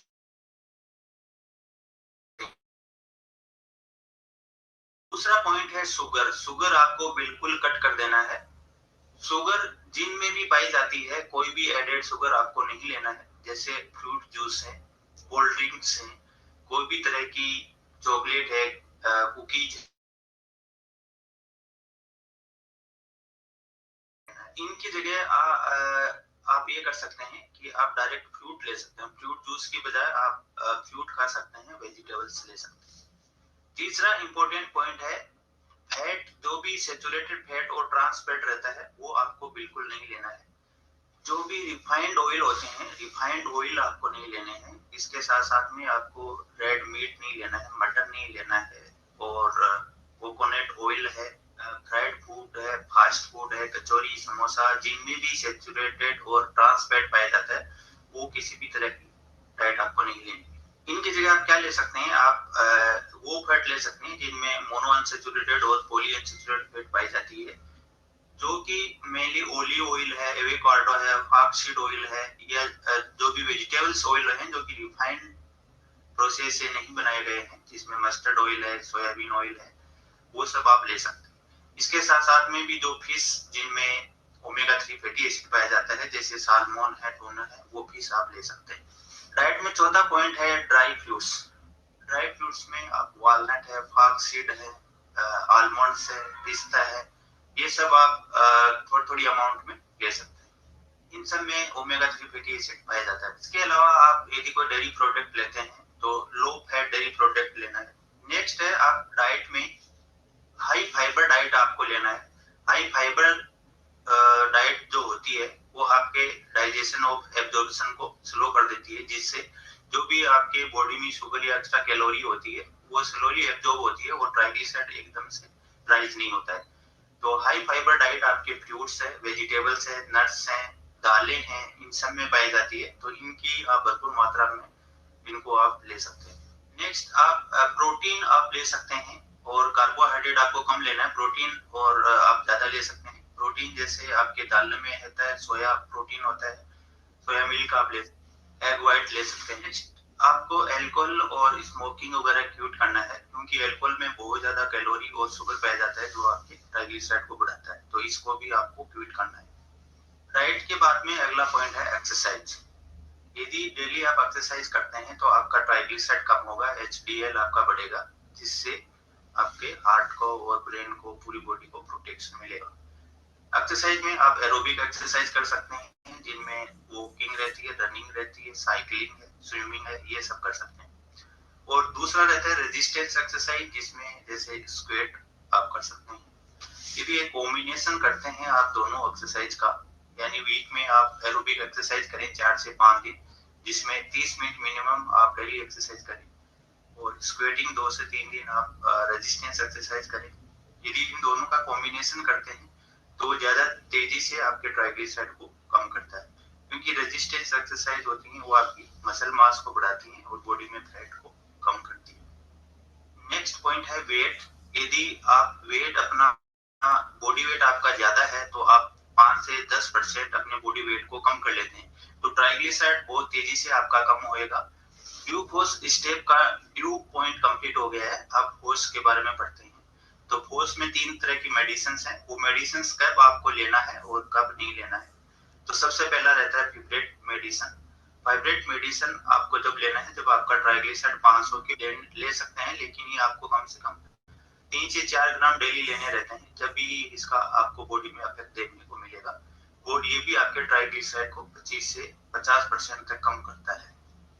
तीसरी मेडिसिन है स्टेटिन, जिसमें एटोरवास्टेटिन, रोजुवास्टेटिन तरह की मेडिसिन आती हैं, और ये आपको जब लेना, जब 2 4 स्टेप नंबर 4 आता है कि आपको कुछ पढ़नी है, जिनमें है डेली प्रॉपर स्लीप लें। यदि आप कोई जॉब करते हैं तो जॉब पे कंटिन्यू बैठने की बजाय बीच में आप उठ के थोड़ी देर टहलें, घूमें।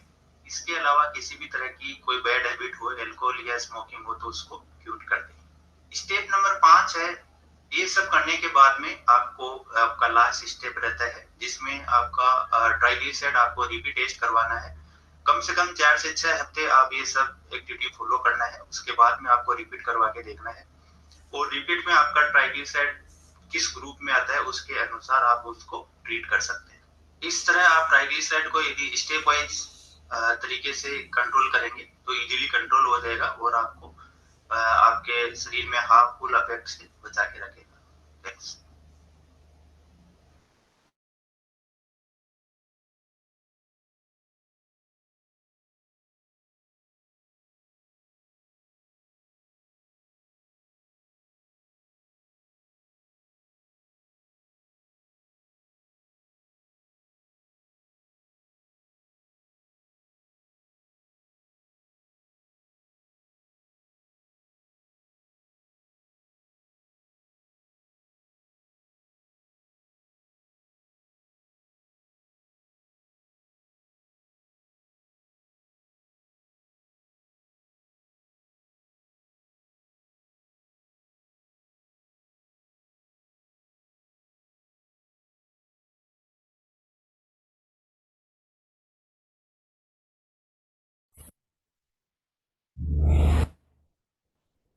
Yes, we have seen almost, I think so, videos are covered. We will see anything else.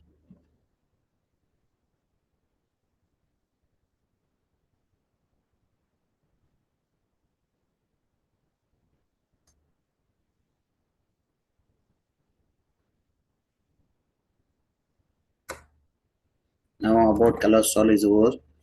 When you go to the doctors for a routine checkup, Yeah, correct. they usually start by We'll take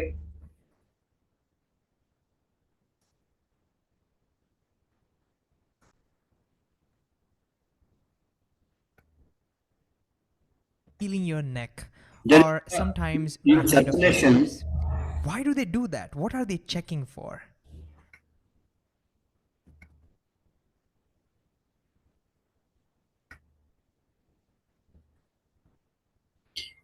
in this blood circulation, we have another system called as lymphatic system. Lymph is the in blood we get some liquid type of white liquid of things is called as a lymph. So generally the electropathy theories depends on the blood and the lymph. So we have to see that, because of course that is coming under the immune system. But since it is a part of the circulatory system, we are using that also. We just want to show that about the lymphatic system also. So that is also that supplies the nutrition to the whole body, and is a part of the circulatory system, as well as because it protects from the diseases and viruses and bacteria, or you can say intruders. So for that reason it is used in the our immune system also. But let us see here, because I think it should be the part of circulation, and how it helps us, we will see that.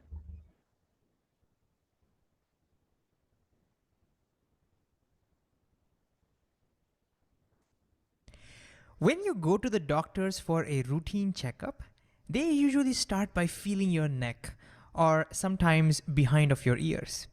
Why do they do that? What are they checking for? And you may have heard of this disease called elephantiasis, where the limbs of the body, like say one of the legs, start swelling up. What causes this swelling? To answer these questions, we need to look at the lymphatic system of our body. So, what is this lymph? Let's find out. To figure out what lymph is, let's start with something that we already know: the circulatory system. It consists of your heart, which doesn't look like this. I'm pretty sure you know about this. But since we are not focusing on the heart, let's just keep it this way. Anyways, this heart pumps this oxygen-rich blood through this artery all the way into the blood capillaries. This is where the cells of our body starts removing the oxygen from the blood and starts throwing carbon dioxide back into the blood. And now the blood is deoxygenated because it no longer has oxygen. It has a lot of carbon dioxide, and that's why it's shown in blue. It goes all the way up through this vein into the heart, and then from there goes to purify in the lungs, and then it gets purified, comes back to the heart, and the cycle repeats. That's something we've seen before, right? But now let's talk about something that we haven't seen before, okay? The first thing is, remember that the blood inside the arteries, the vessels that take the blood away from the heart, so this one and this one, they are under pressure, right? Because as the heart squeezes, the blood is under pressure, which means the blood is pushing on the walls of these arteries. And another thing to focus on is that if you were to zoom into these capillaries, so if you were to look at one of those capillaries, then we see that the walls of the capillaries have holes in them. So now think about it. The blood over here is under pressure. That means the blood is pushing on the walls, and the capillary of that wall, and the wall of that capillary has holes in them. What's going to happen? Well, if you thought that due to the pressure, the blood starts oozing out of these holes, then you are absolutely right. Now, we will not call this blood because blood contains plasma, which contains proteins, and then it has RBCs and WBCs and everything, right? Now, what oozes out is just the plasma, all right? RBCs can't ooze out because the holes are too small for RBCs to go out. So RBCs don't ooze out. The plasma comes out with a little bit of proteins. So some small proteins, not big ones, but some small proteins also ooze out along with this plasma. Okay, let me just clean this up a little bit. Okay, so this plasma that oozes out and then fills up this space between the cells, this is what we call the lymph, right? And it's pronounced as lymph with an F over there. So how is lymph different than blood? Well, lymph does not have RBC in it, right? And as a result, lymph, it's pretty much colorless, okay? In fact, the word lymph comes from the Latin, which means water-like. Water-like. And why is it called water-like? Because it is pretty much colorless.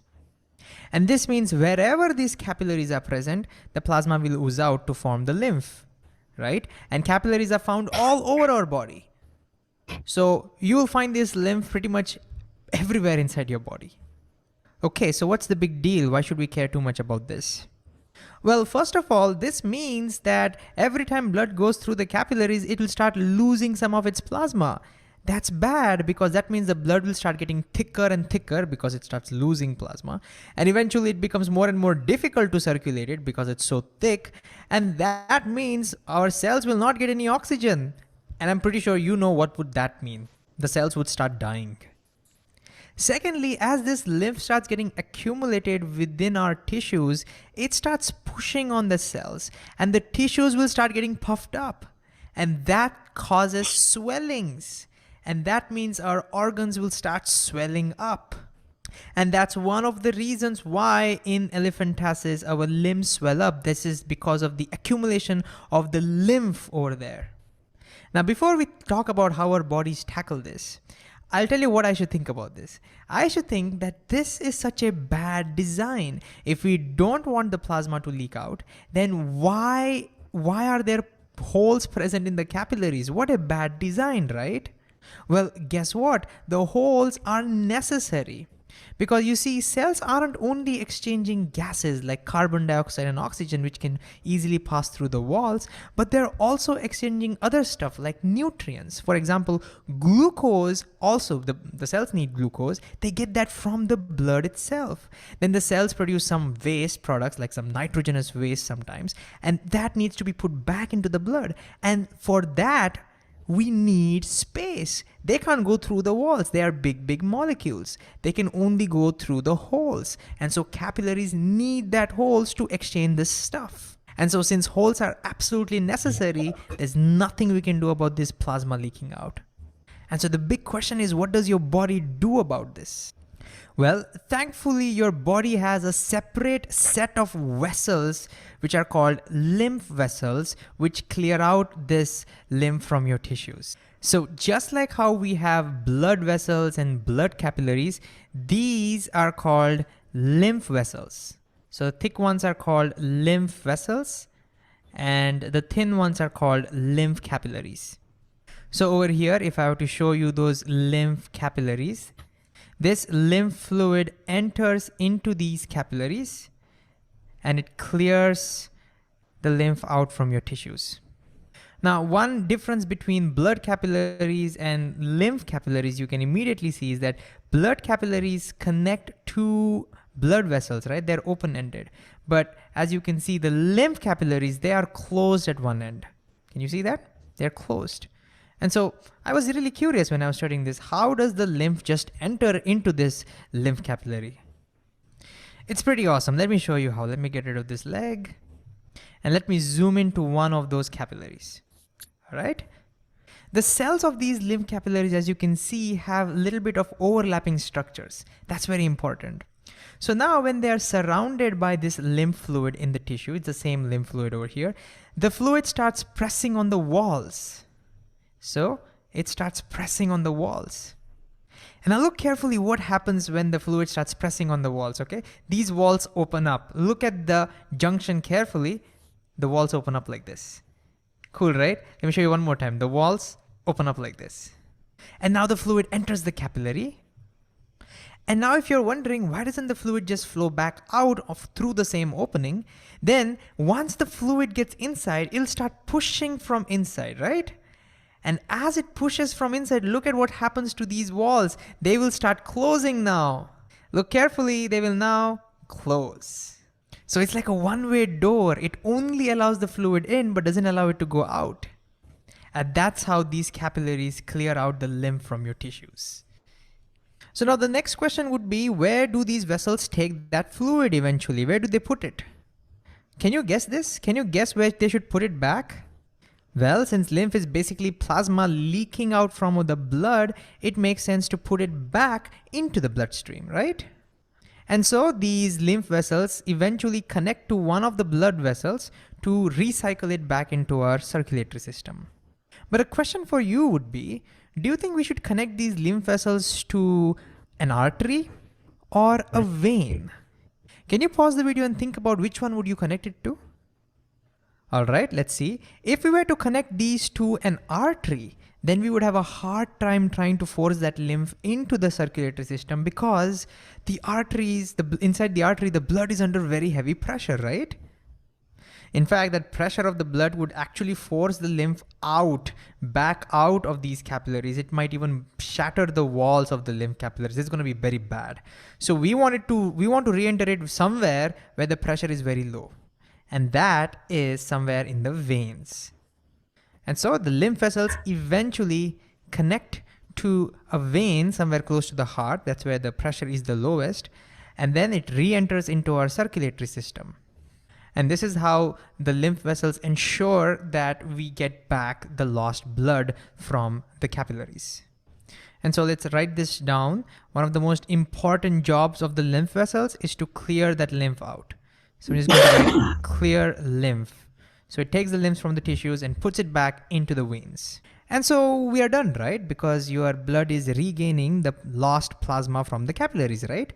Well, not yet. Not quite, okay?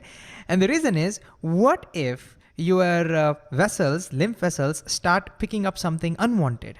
Like say, for example, your tissues are infected by some pathogens, like say some bacteria. Then when the lymph enters into these vessels, even the bacteria might start entering over there. And then these bacteria might enter into your bloodstream. You don't want any bacteria in your circulatory system. That's going to be pretty bad. So what to do? Don't worry. Your lymph vessels are awesome. They have security points all over them. Okay? These are called lymph nodes. Let me just write that down. Lymph nodes. And they have a lot of WBCs over there.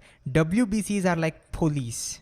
All right. So when the lymph enters into these nodes, if there are any unwanted stuff like bacteria, the WBCs are going to kill it. This will make sure that no unwanted stuff enters your bloodstream. It's pretty cool, right? And so you see, these lymph vessels also help in killing unwanted stuff from your body. So they also help in immunity. So they help in immunity. That's pretty cool.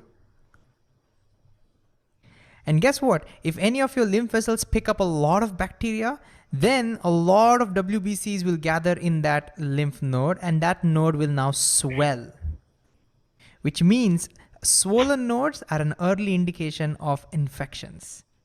And that's what the doctors are checking for when they are feeling your neck. It turns out there are a lot of these nodes near your neck and your ears.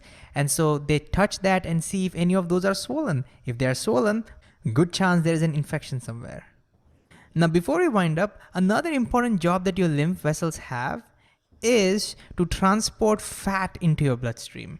So I'm just going to write transport fat for short into your bloodstream. And what I mean by this is, imagine you have your small intestine somewhere over here. All your food gets digested and then they come out of the small intestine, and most of the nutrients can directly enter into the capillaries through these holes. And that's how the nutrients enter your bloodstream, and then they are circulated to all the cells. But the digested fats which come out of your intestine are just too big to enter into these capillaries. So they can't directly enter the bloodstream. So they are again picked up by the lymph vessels or the lymph capillaries. Then they go through the lymphatic system and then they reach the bloodstream. And so that's how the fat enters your bloodstream, through the lymphatic system. So what did we learn in this video? We talked about the awesome lymphatic system of our body, which consists of the lymph nodes, and the lymph vessels. The lymph is basically the plasma that leaks out of your capillaries due to blood pressure. This lymph is picked up by these lymph vessels, which recycle it back into our circulatory system through the veins. And the lymph nodes act like security to make sure that no pathogens enter our bloodstream. And finally, the lymph vessels found near the small intestine help in transporting these digested fat into our bloodstream as well.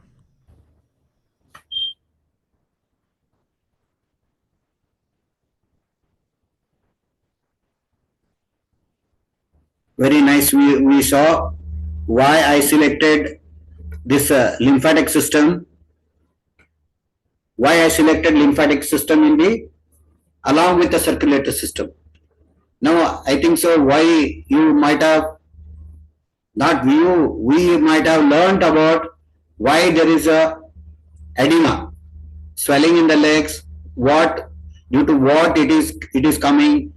And also we came to know that there is a pressure is more, that time lymph will be more. If lymph is not collected back, then you will get a edema. So we came to know much more thing about this, and even tonsils is also one sort of lymphatic system. It comes under lymph node. For that reason only, if any infection is happening around the throat, what we do, we just check here the tonsils, and even we can see in the opened mouth whether there is an inflammation in the tonsils. Tonsils also is one of the bodyguard. So generally, for that reason, if we get inflamed, then what do? We send that bodyguard to home. We throw him out of our system. Then what happens? Anybody can enter in our body, and they can take whatever they invade, whatever they want. So you don't need in only extreme cases you can say that we can touch the tonsils, or you can say we have our own kids and grandkids, and we can suggest them, because it's a bodyguard. Let let it cure by some the non-invasive method like homeopathy, Ayurveda, and some other thing, and vibronics. We can cure that. We have a very good for a lymphatic system. Glandular fever is our one wonderful remedy. Glandular fever and even Soham glandular and the tonsils, and these are an immune system. And these 3-4 are working on the our lymphatic system, what we have seen in the last video. So we'll go again and let us see what else is left. Then we'll go to the slides.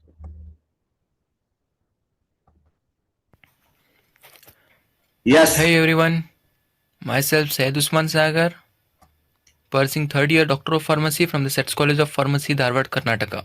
Today I am going to discuss a very important chapter, that is human cardiovascular systems in detail. Coming to the introduction, the cardiovascular system is also known as the circulatory system, which comprises the heart, blood vessels and blood. It is responsible for transporting nutrients, oxygens, carbon dioxide, hormones and blood cells to and from the cells in the body, thus providing the nourishment and helping to fight the disease, stabilize body temperature and pH, and maintain also homeostasis. Homeostasis is basically the balancing the internal environment and the external environment.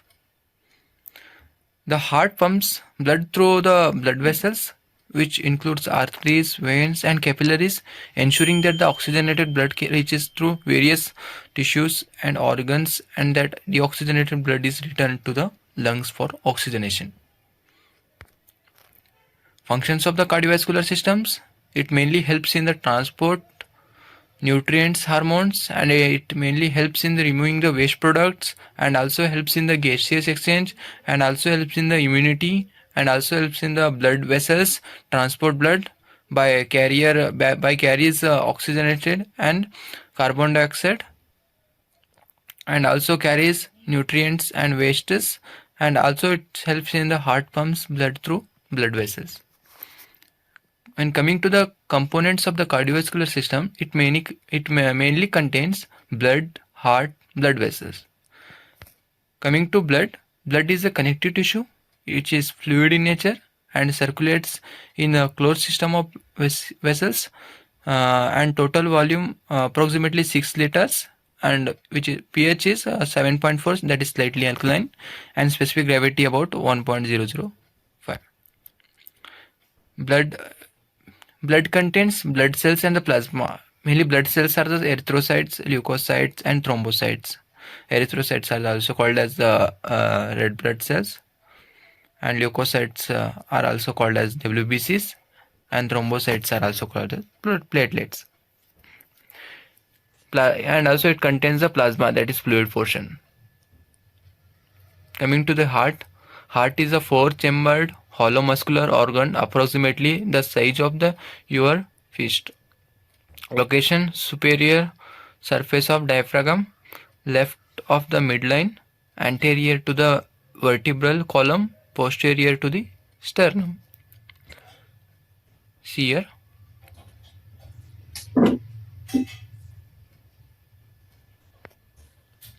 Heart mainly contains the aorta, pulmonary artery, left atrium, pulmonary veins, semilunar valve, AV valve, that is atrioventricular valve, left ventricle, right ventricles, posterior vena cava, anterior ventricular valve, semilunar valve, pulmonary veins, right atrium, anterior vena cava, pulmonary artery.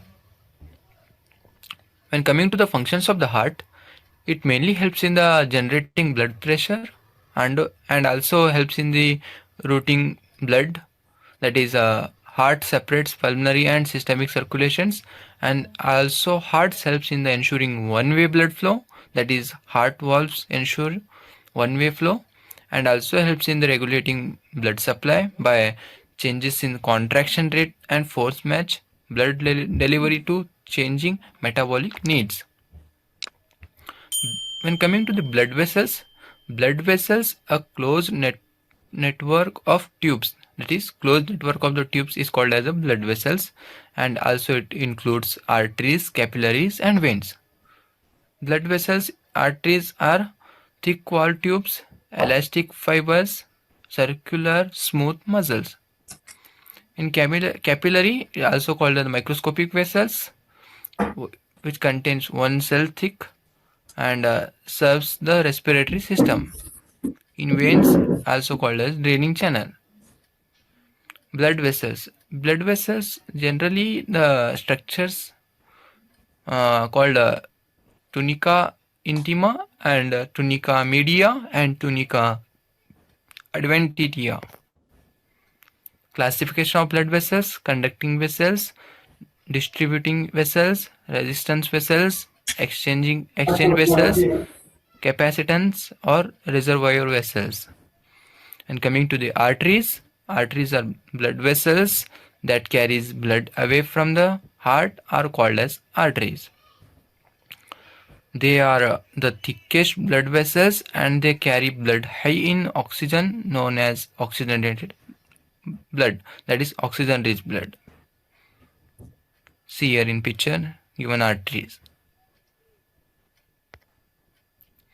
Arteries accompanied by veins and nerves, which contain lumen in small and no walls and repeated branching.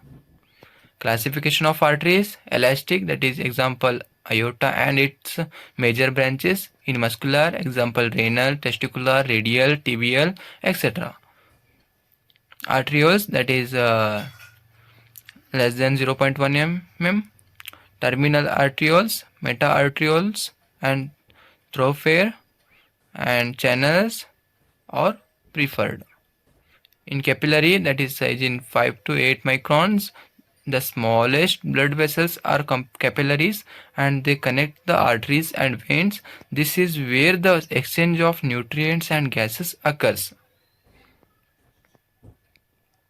Body contains two kinds of capillaries, that is continuous, that is present in skin, lungs, smooth muscles and connective tissue, and in another one is fenestrated, that is present in the pancreas, endocrine glands, small intestine, choroid plexus, ciliary process, etc.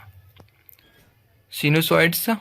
Sinusoids are the large irregular vascular space that is in the size 30 to 40 microns. Example, it is present in the liver, spleen, bone marrow and suprarenal and parathyroid, etc. Veins. Blood vessels that carries blood back to the heart are called veins. They have one-way valves which prevent blood from flowing backward. They carry blood that is high in carbon dioxide, known as deoxygenated blood, that is oxygen poor blood. You can see here normal vein and varicose vein. In varicose vein, open valve that leads to the varicose vein problems. You see here the vein blood flow in normal vein blood flow and closed walls is abnormal flowing of the blood and opening of the valves leads to the varicose veins. Thank you.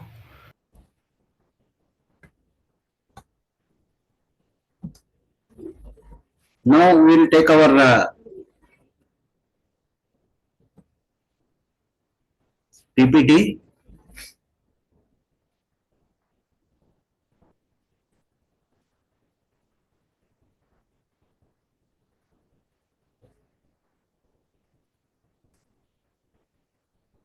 Just we have already studied in our video, but this will be given as a PDF format so that what all we covered and what are the important things that I found where some important things are added into this PPT.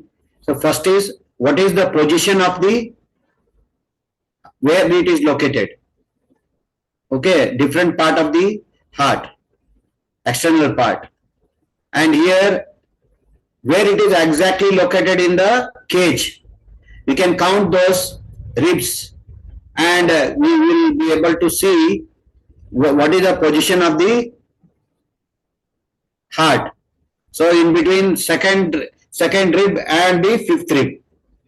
So here in the bottom, this is called as the apex, and this is a base, this is a reverse. Okay. So general what you call is the opposite thing, but it is here the position of the heart. Next, we want to go to the layer of the heart. What are the layer of the heart? Because again, that is very much necessary while hearing about the diseases. The myocardium and endocardium and pericardium. See, we have seen in the videos also. See, any part of this heart, this is the strongest muscle, and we know when we studied the muscular system, that time there are three type of muscles: cardiac muscle, smooth muscle, and the skeletal muscle.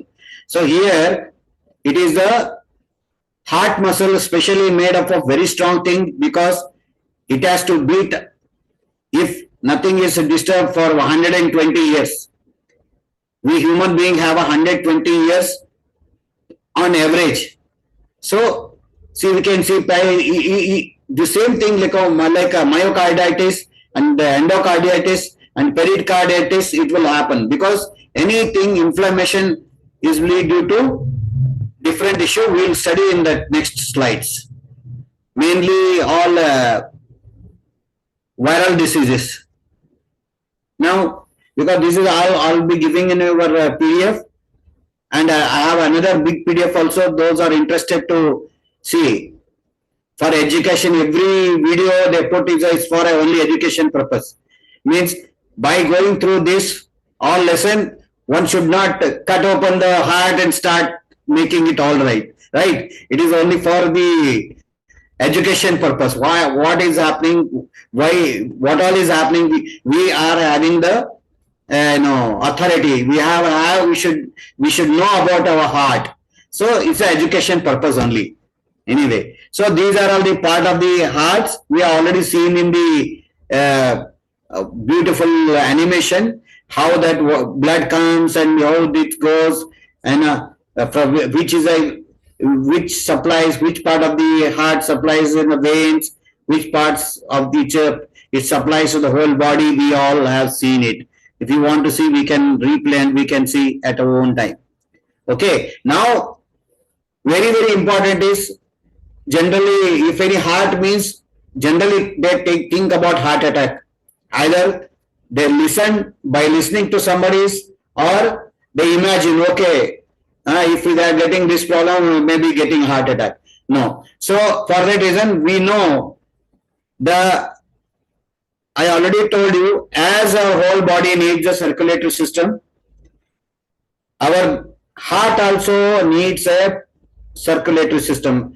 Even heart needs its own circulatory system to nutrients, and it has to beat without stopping, and it has beaten for so many years. So like that, these are the coronary arteries, left coronary arteries, and so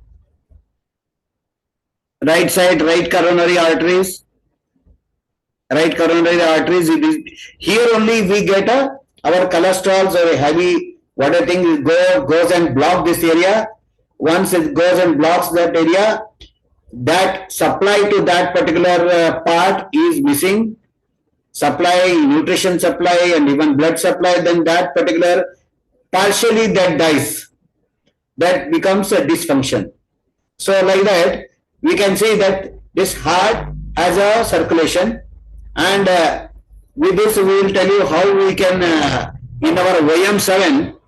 OM7 this covers every part of the heart.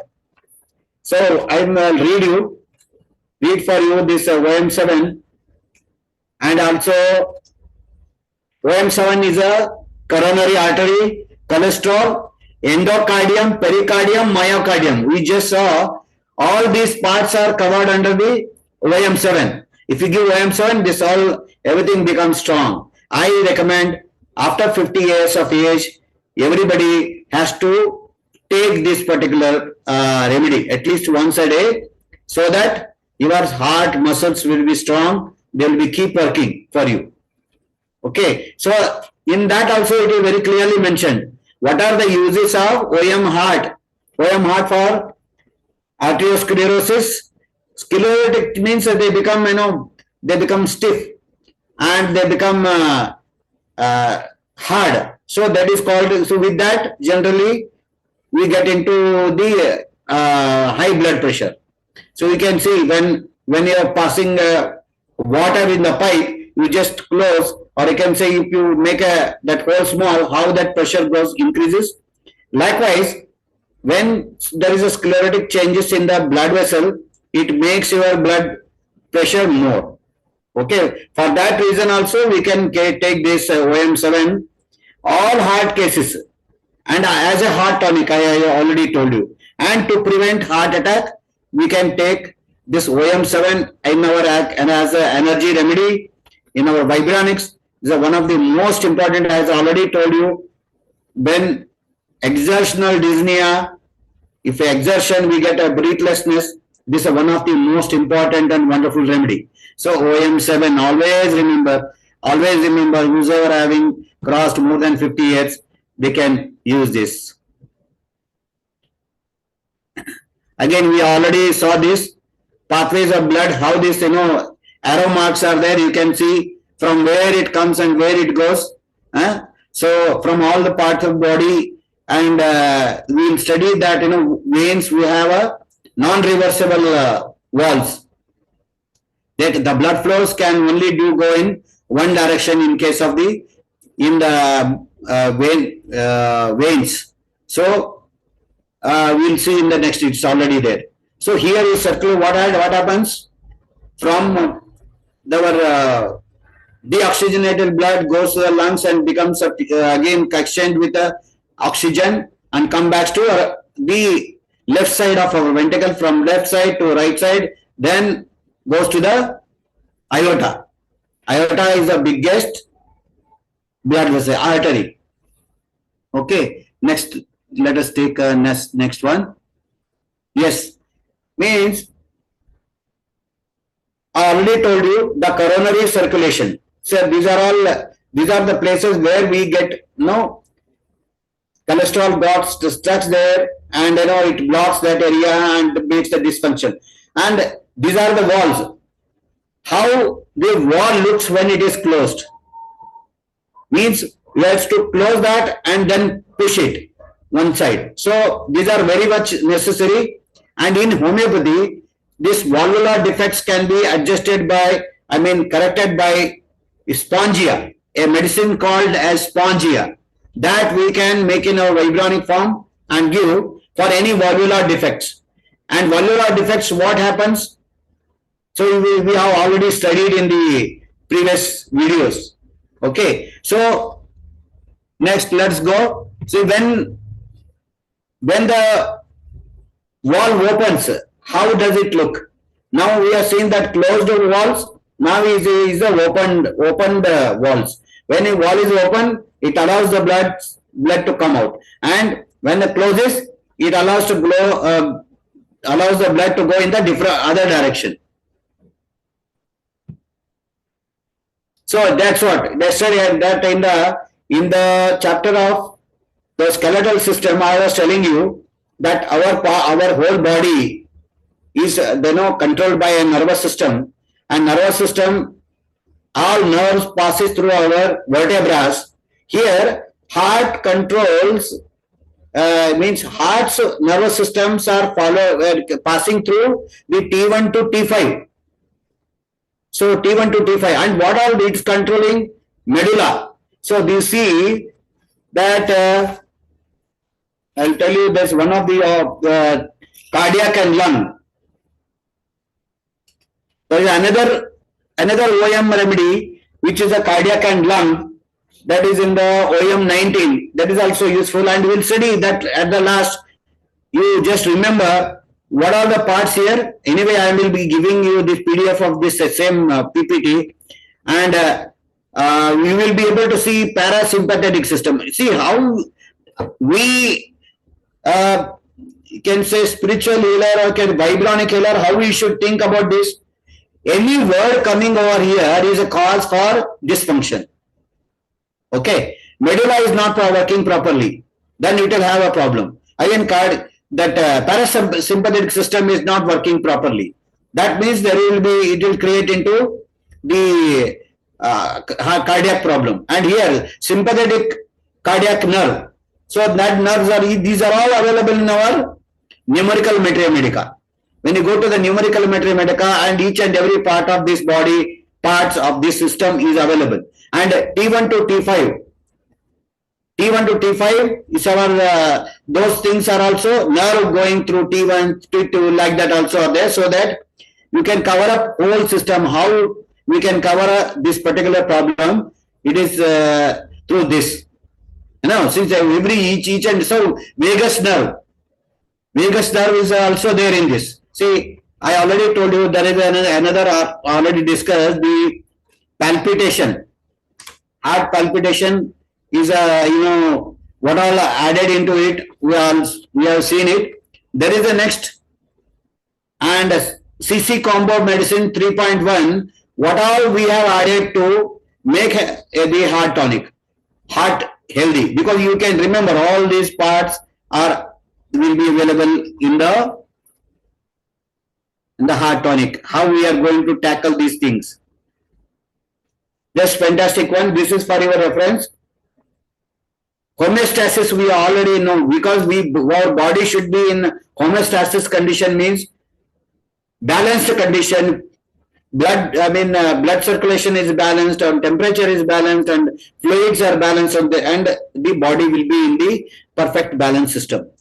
If there is any disturbance in the homeostasis, then what happens? How it is coping up? See, then what we do? See, this system we start to maintain by external medicine. Then what happens? The natural system which it's supposed to follow is disturbed. Okay, but sometimes it is required. Sad as we can't say anything against the mainstream system. Here, if it is disturbed, it will automatically. Suppose why we are getting means if any swelling is there, then why the swelling has come? It is a compensatory reaction. It has to compensate with something else. Here we can see, if that is a decreased blood pressure, then what happens? Renin is released. Then what happens? So his circle is there. You can go through it one time, and it's a very interesting one. Then again blood pressure is raised. We have our own mechanism. See, if we find that we get a high BP, and suddenly we need to, it is constant, then it's fine. But every moment it is being monitored and corrected by our body. So this is the chart from where we'll come to know how this our body is own correcting itself by so many factors. Here is a very interesting thing, because how blood circulation is connected in the womb. Fetus, see, fetal veins and arteries are going through the umbilicus and going through the heart.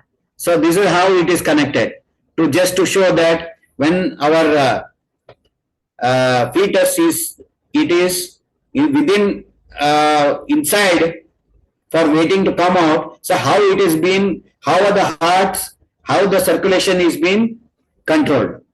Anyway, we may study into the reproductive system and the other thing, but here I found, because it is connected to the circulatory system, so I wanted to take that part here. Again, this is also like that only. We saw in the picture form here the imposed decreased arterial pressure. Then what happens? So what it stimulates? It processes in the medulla. You see, medulla is there, and cardiovascular controls pathways are there. So that's why medulla is very important. From there, how it is controlled? You just see the spare part here. Spare part means what all the are connected to this again balancing of the blood pressure. So decreased sympathetic activity and increased heart rate. Here, increased sympathetic activity, increased heart rate. Like that, it compensates and brings back to normal. So while we are designing the remedy, then we have to take care of all these things, and we will see that in our heart tonic in the Vibranic form, it is added. Again, it's a very, I come across many people saying this. For this reason, I have added into as a slide also. Young and old heart at rest. Okay, so at rest, young, these are the 67 EF, 67% is the youngest heart percent. So here there is no scoring of 100 out of 100. 67 means the youngest, the heart, and old, end of the heartbeat at rest. So these are all the comparison, and what all happens, and we can compare with the heartbeats. See, average age and what's supposed to be our EF at rest and at activity. So here is a chart. You can just follow. It is for our record purpose only, so that what is the ejection factor at what particular age, and also the heart rate at 80 years old and 25% lower than the 20 years old. Okay, so with somebody is an athlete, he will have a different ejection factor, as we have already studied in our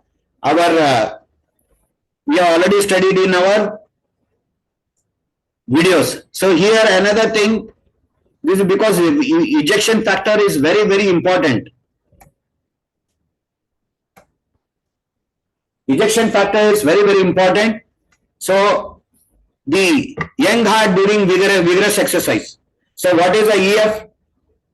Ejection factor is 89%.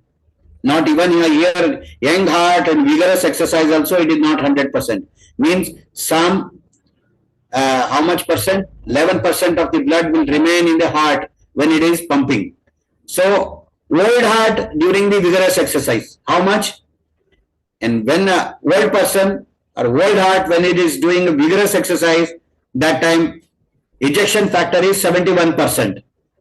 So there are so why we need to keep our exercising and doing things, even though we are increased ages, is to have a better EF. So we'll go next slide. Okay. Says then this is a major activity when we listen, because many children are born with congenital defect. So this is, we generally call in layman language, that heart as a whole. Your heart as a whole, we say. But where generally that heart hole will be there? This is the place you can just see in the center. We can see that like a moon-like thing is there. In that area, it's supposed to be joint, but it has a hole. So hole between the two chambers allows the red blue mixed together. And so why I added this point is, see, I had my elder sister who passed away within 2 years. She was having the same genital defect. So for that reason, I find, generally we say heart in the hole, where it will be, just to show that this is how generally it will be there. Another way is also there. We will study next. So yeah, this is another way that congenital defects which occurs even this area also. This also we may call it as a heart hole. Now this chart is very important. Then what are the types of cholesterols? What is we say good cholesterol, bad cholesterol and all? Just for your reference, I added this slide. So high density lipoprotein. Okay, this is a good cholesterol. And how to gain that good cholesterol? We already saw that. In the cholesterol video we have seen. So in LDL, IDL and VL, very high, very low density lipoprotein, these are all whatever the covered, it is marked in the red, they all are bad. Okay, then let us see. Okay, then what you are talking about? Yes, we see angioplasty and they put a stent in the coronary artery. How they do it? It is just for your information. They pierce the probe from the arteries of the leg.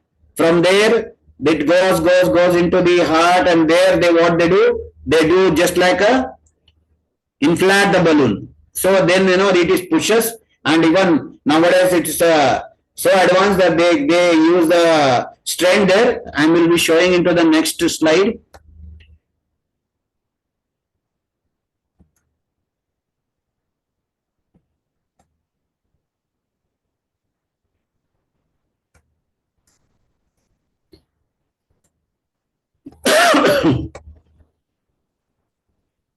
Okay, anyway, that is not there.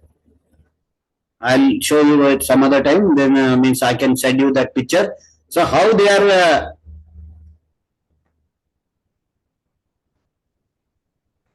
like this. Now they are putting the stent. Stent means just like a spring, and they put there so that the easy circulation of the blood flow it will give, so that particular portion of the heart is recovered back. Now let us see about a common problem what we are facing. Common problem what we are facing in our day-to-day practice. We get the varicose veins. Varicose veins, why it is generally happening? More usage of our limbs, means generally all those who are having the occupational hazard, we can also call that, which comes out of their occupation. Generally for the conductors in our India, within this in Karnataka, they has to roam all over and give tickets and all. Then many people have come, but having the varicosity in their legs. Then these are normal flow. Then see, these are veins. I was telling about the irreversible valves. These are walls in the veins. So like this, if there is a cholesterol deposit in the veins, it will lead into thrombosis. Thrombosis also we have very good remedy. We can help people with the highest painful is the thrombosis we have seen, and a person is a young boy who was suffering with a thrombosis, and he was even unable to get up and walk for a few steps. And with our Vibronic remedy, he was far better within a week. And we are happy that we could help him. So similarly, so these are arteries. Yes. Now there is another system called, as we know, there are veins and arteries. If suppose there is some blockage in the arteries, then what happens? Same way, the legs and some distance portion won't get the good blood supply. It will be deprived of that. So that creates the ulceration. So we'll see that. So even we can say that in vasculitis, Vascular means vasculitis is a inflammation of the blood vessels, and to know this whether the circulation is good or bad, there is a testing called as a Doppler study. When you do the Doppler study, you will be able to understand is there any blockage in the blood vessels. Based on that, we can see what natural way how we can do the increase the blood circulation. This is the close-up view of the veins, and this is a plug, or you can also call it a walls of the blood vessel. So walls of the blood vessel from the distant part to the heart, it only should flow in one direction. Okay, so the damaged wall, then what happens? That gets stagnate and looks like, and you can see that in a layman language they say nerves are swollen. Actually, not nerves, it is the blood vessels are swollen.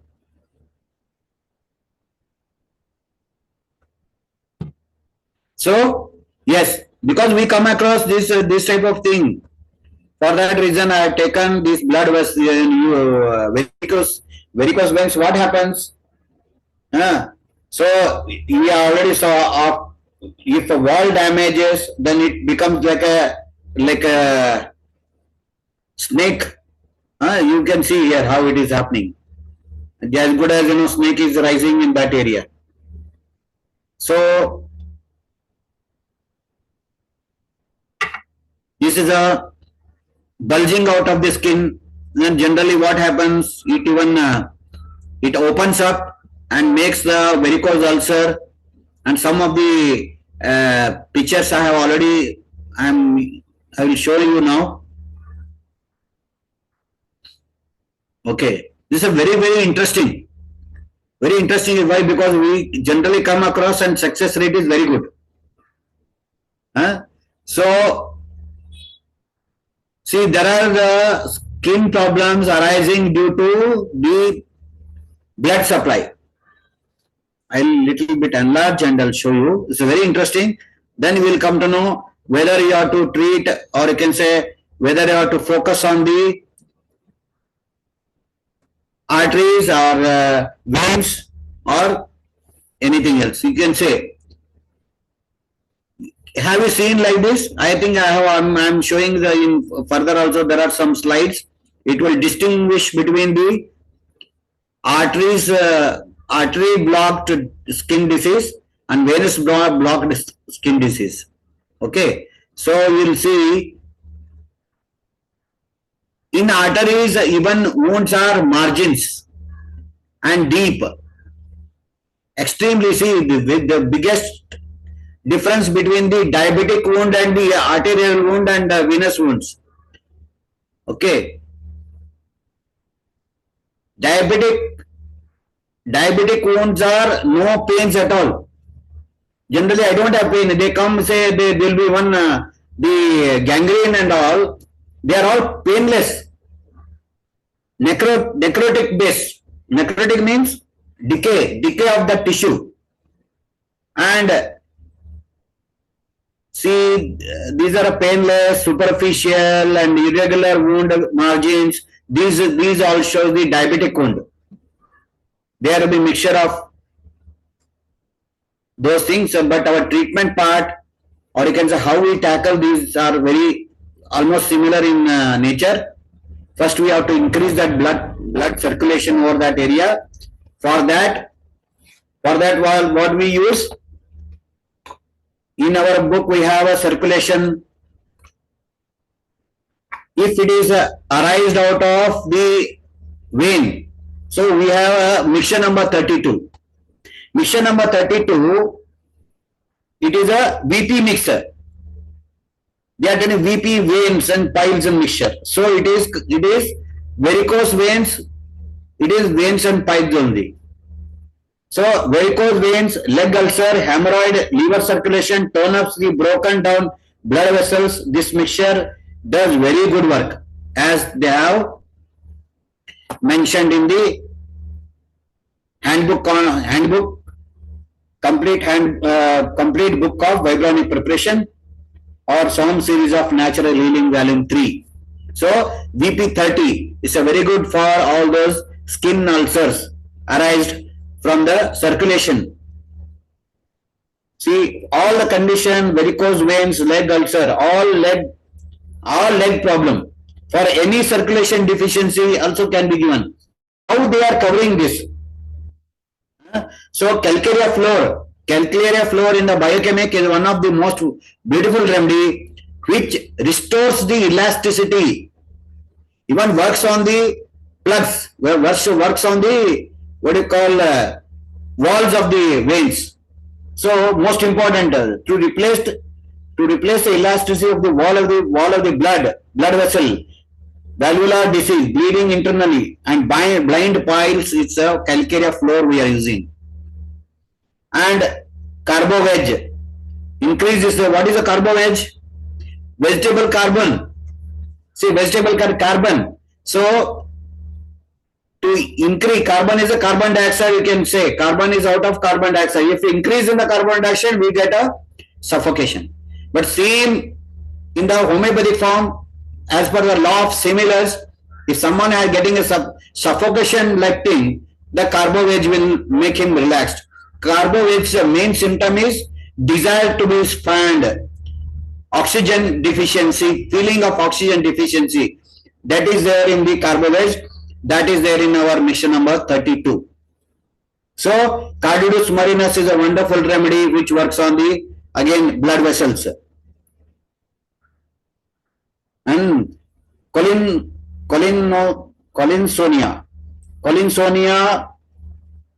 it works on the painful bleeding piles and on means it works on the blood vessels. And Hamamalis, fluoric acid. So wonderful thing, so that we have seen very good remedies out of this, and we add also the water balance also, so that it balances the edema. If there is any water accumulation in the body, it leads into decay and it leads into ulceration.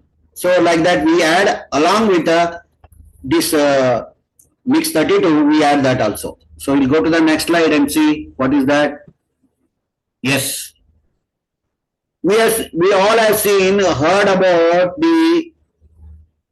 what we have all heard about the bed sores. Okay. Bed sores, why bed sores happen? Because we are not moving, because everything needs a circulation. Bed sores, first stage, second stage, third stage, and fourth stage. Bed sore, why we take, even though it's a skin disease, why take in the circulatory disease? Because it is lack of circulation. So here we will discuss about it in later. So how we can manage this? Okay, maybe in our dermatology chapter we can take, when you are studying about any ulcers and all, we can take about this. And generally, what is our like this? If it is anything is there, what all we prescribe from our volume 3? War 1M, war against the infection. Okay, penmycin, penicillin and streptomycin combination. That too, only no ingredients are there. Just the energy representation of those things, and is used. And next, what else? The circulation. Circulation balance is there. Circulation 3x is there. And see another thing. We have to add the nutrition also. Add nutrition, add circulation, and how we can cover up those things in these cases like that. And we have seen many suffer this, and very quickly they regain also. Okay. Then what next? Yes, we have to separate, we have to distinguish the ulcers, we can say disease, from the arteries and veins. We have seen this is due to arterial insufficiency due to the atherosclerosis. Any if that vessels become very thin and then the sclerotic changes are there, they block the blood flow, and by that it will have these type of diseases. So anyway, let it be anything. We have to see, in case of such thing, what you have to do. We have to think how we can increase the blood circulation in the leg. Okay, there is another natural way is to shifting of, we keep one ice pad with ice cubes, another with a hot water. You for few seconds you keep on the ice blocks, suddenly you shift to the hot water bag, bag, or you can say hot water. So by doing this way, what happens naturally, that there will be a with this temperature change, sometime the natural flow of the blood vessels will start, and will have a very good circulation. Next, yes, this is see, we have treated this, though it takes a lot of time, and there is no any in the main allopathic stream. They do the grafting. They take the skin from the skin grafting. They take from some thighs area, and they cut and paste, and then they will have a double wound there also, here also.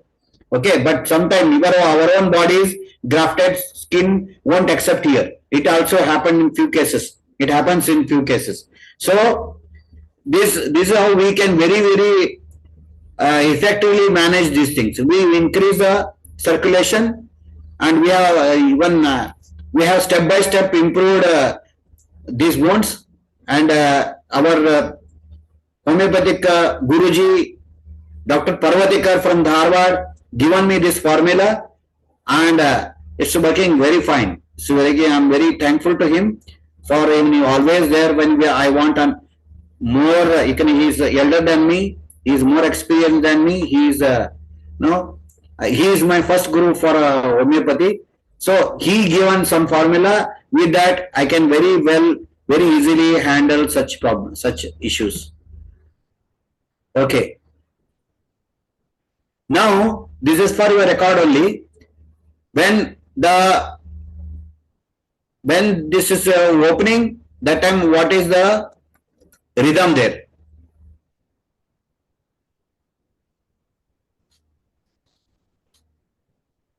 How in healthy wall, how we can, how it looks, and unhealthy walls, how does it look?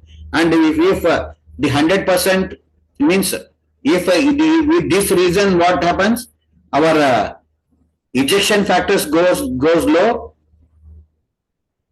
and many other complications will happen, as we have already seen in our videos.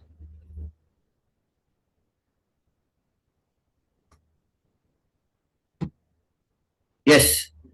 See, obesity. Obesity is a biggest problem we have seen with obesity, because of diabetes, how this disturbs our circulation. So these are because I am giving this into your record, so you can keep those maximum, avoid which are there in the top. Select less, and you have to select more this. Even bread is there. It is, I think so, Western chart. So they are showing the bread. In our Indian chart, we will show makai ki roti, or jawar ki roti. Like that, we can show in the last this basement of the pyramid. So okay, then, because very worrying some is the heart attack, heart blockage. Everybody is worried about it. So I have given some. We have already seen where it is happening. I am just giving, because it will be given as a PDF. So how it is happening, where it is happening, it is written here.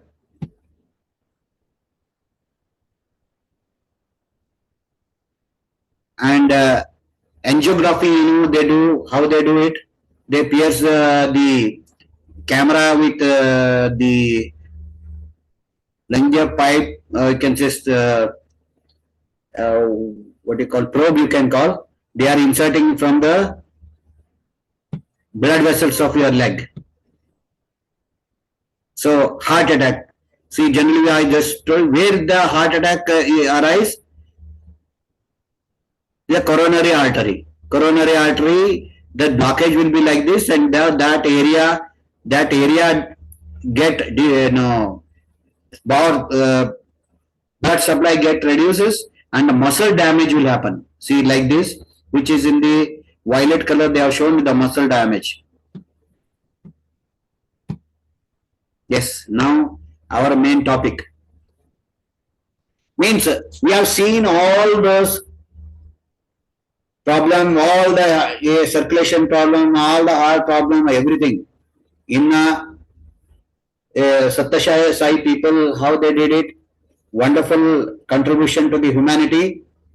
They have shown that with this combination, we can tackle most of the problem, so that we can call it as a heart tonic. So blood. See, I want to just recap, or I can say I just wanted to say something about every mixture here, how they are taken and how they are covered, and we are all conversant with all these terminologies in today's lecture. So you see first blood, because for heart to become alright, we need first of all blood is required. So blood chemistry. What is the mixture number 2 is a blood. So what happens, how it covers up? So anemia, if lack of blood is there, the problem will come. So it works on liver, spleen, pancreas, and hemoglobin, optic nerve, nervous system, lungs and metabolism. So it's a very good. First blood has to be there, then the circulation part will come. Then next is KBS. So in the Chinese theory, five element theory, kidney is connected to the heart. So, and it is controlled by heart. So, a 5-element theory. So, kidney, because even we have seen in our homeostasis, we have seen that kidney is a very important organ for controlling the blood pressure. So, here they are using KBS, kidney, bladder and stone. They are using it. And next is shock. We have seen that shock creates so many palpitation and lack of even cell death will also happen because of shock. Different type of shock it covers. And I told mixture number 34, we see how it is covered here. Mixture number 34, because it is again homeostasis organ, it covers most of the thing. So it is by heat, fatigue, profuse sweating and waterlogged tissues. We are using, we just saw any feet edema, pedal edema, leg edema, you can give the OM NM34 water balance. So it covers fluid retention. See there how they are using. They are using the law of similar. They used of fluid retention in the tissue and made the remedy out of it. They have potentized it and made the remedy. And that same thing we are using in the homeopathic form, in a potentized way. So same thing we are giving in the vibronic form. So it is the fluid retention is taken and made a remedy, but we are using it in a vibronic form. So, okay, let us see. Backup. Backup, I already told you, lack of nutrition also causes the lack of circulation. So, backup is number 63. It supplies the nutrition and vitamins in the vibrational form. Next is the inflammation. See, itis, wherever you call itis is nothing but an inflammation. So, vasculitis or carditis, or you can say pericarditis and so many, endocarditis. So, any inflammation is covered by the NM113.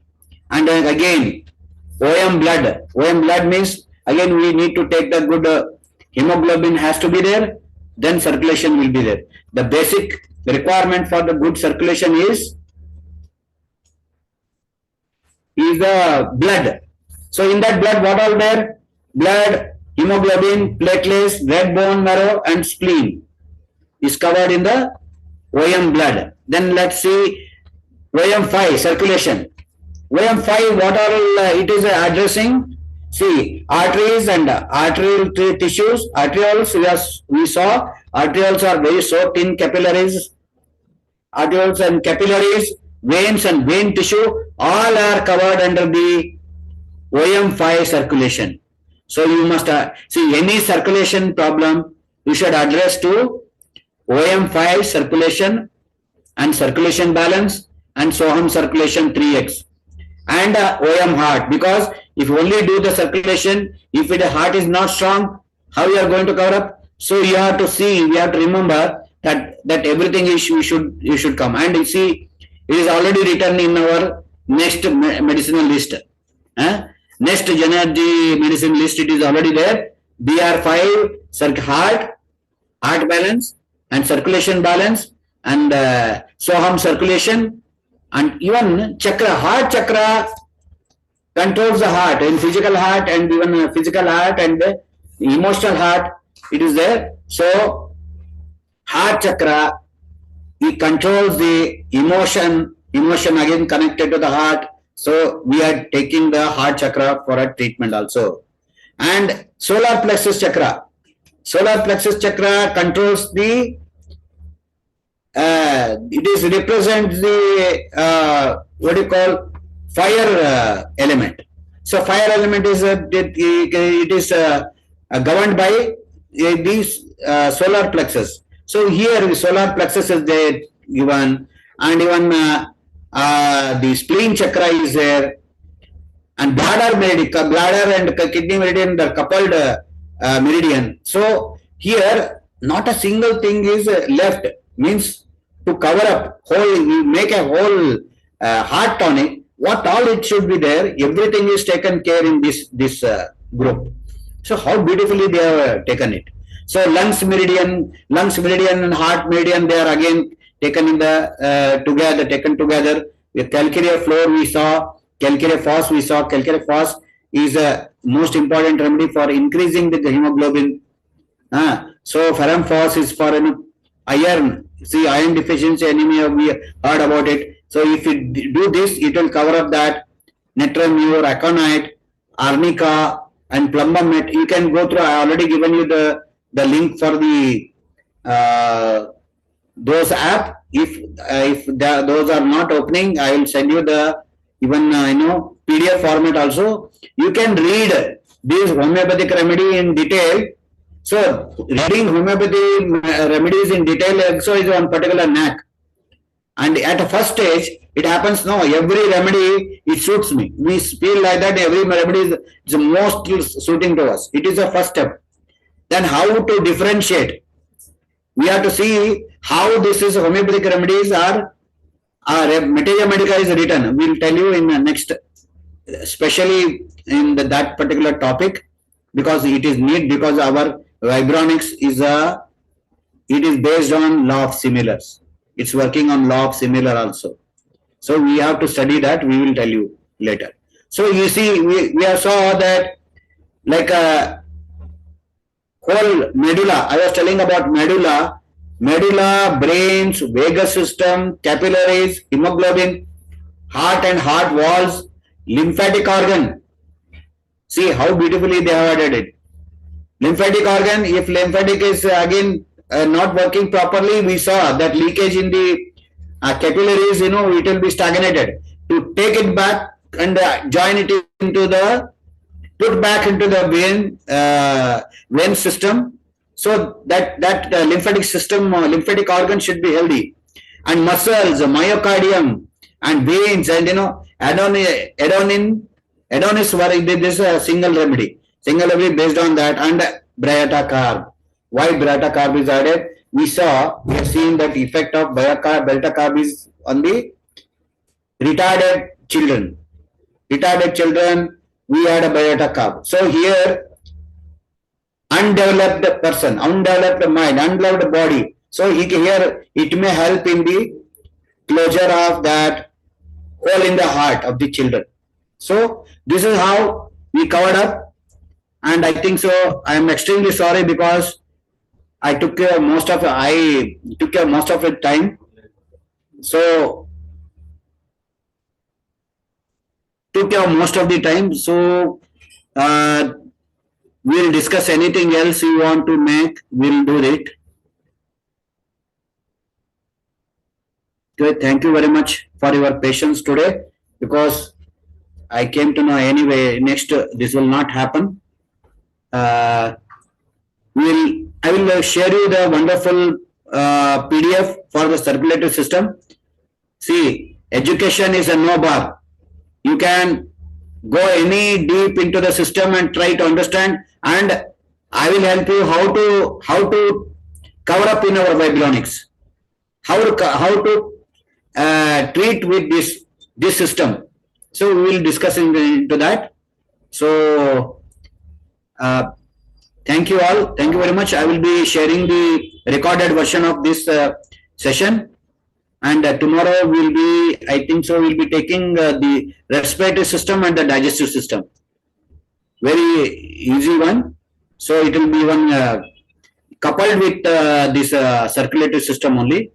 So thank you very much. If you have any doubt, I will try to clear it with some experts, and I will inform you. I will take that information and transfer to you. And I am giving this slide. The slide is basically I made it for your record. See, I am very much interesting is arteries, eruptions, skin disease or vein skin disease. We can differentiate, and we can, how we have to detect this? By the Doppler study. So we'll study if you have any doubt, please call me and we'll discuss it. Thank you very much for your all patience. So we'll meet next day tomorrow by 10 o'clock without any problem, because I have come to know, I learned today in the Zoom also how to give the audio for the videos also. So probably there will not be any problem in future. Thank you for your patience. Thank you, sir. Thank you, sir. Okay.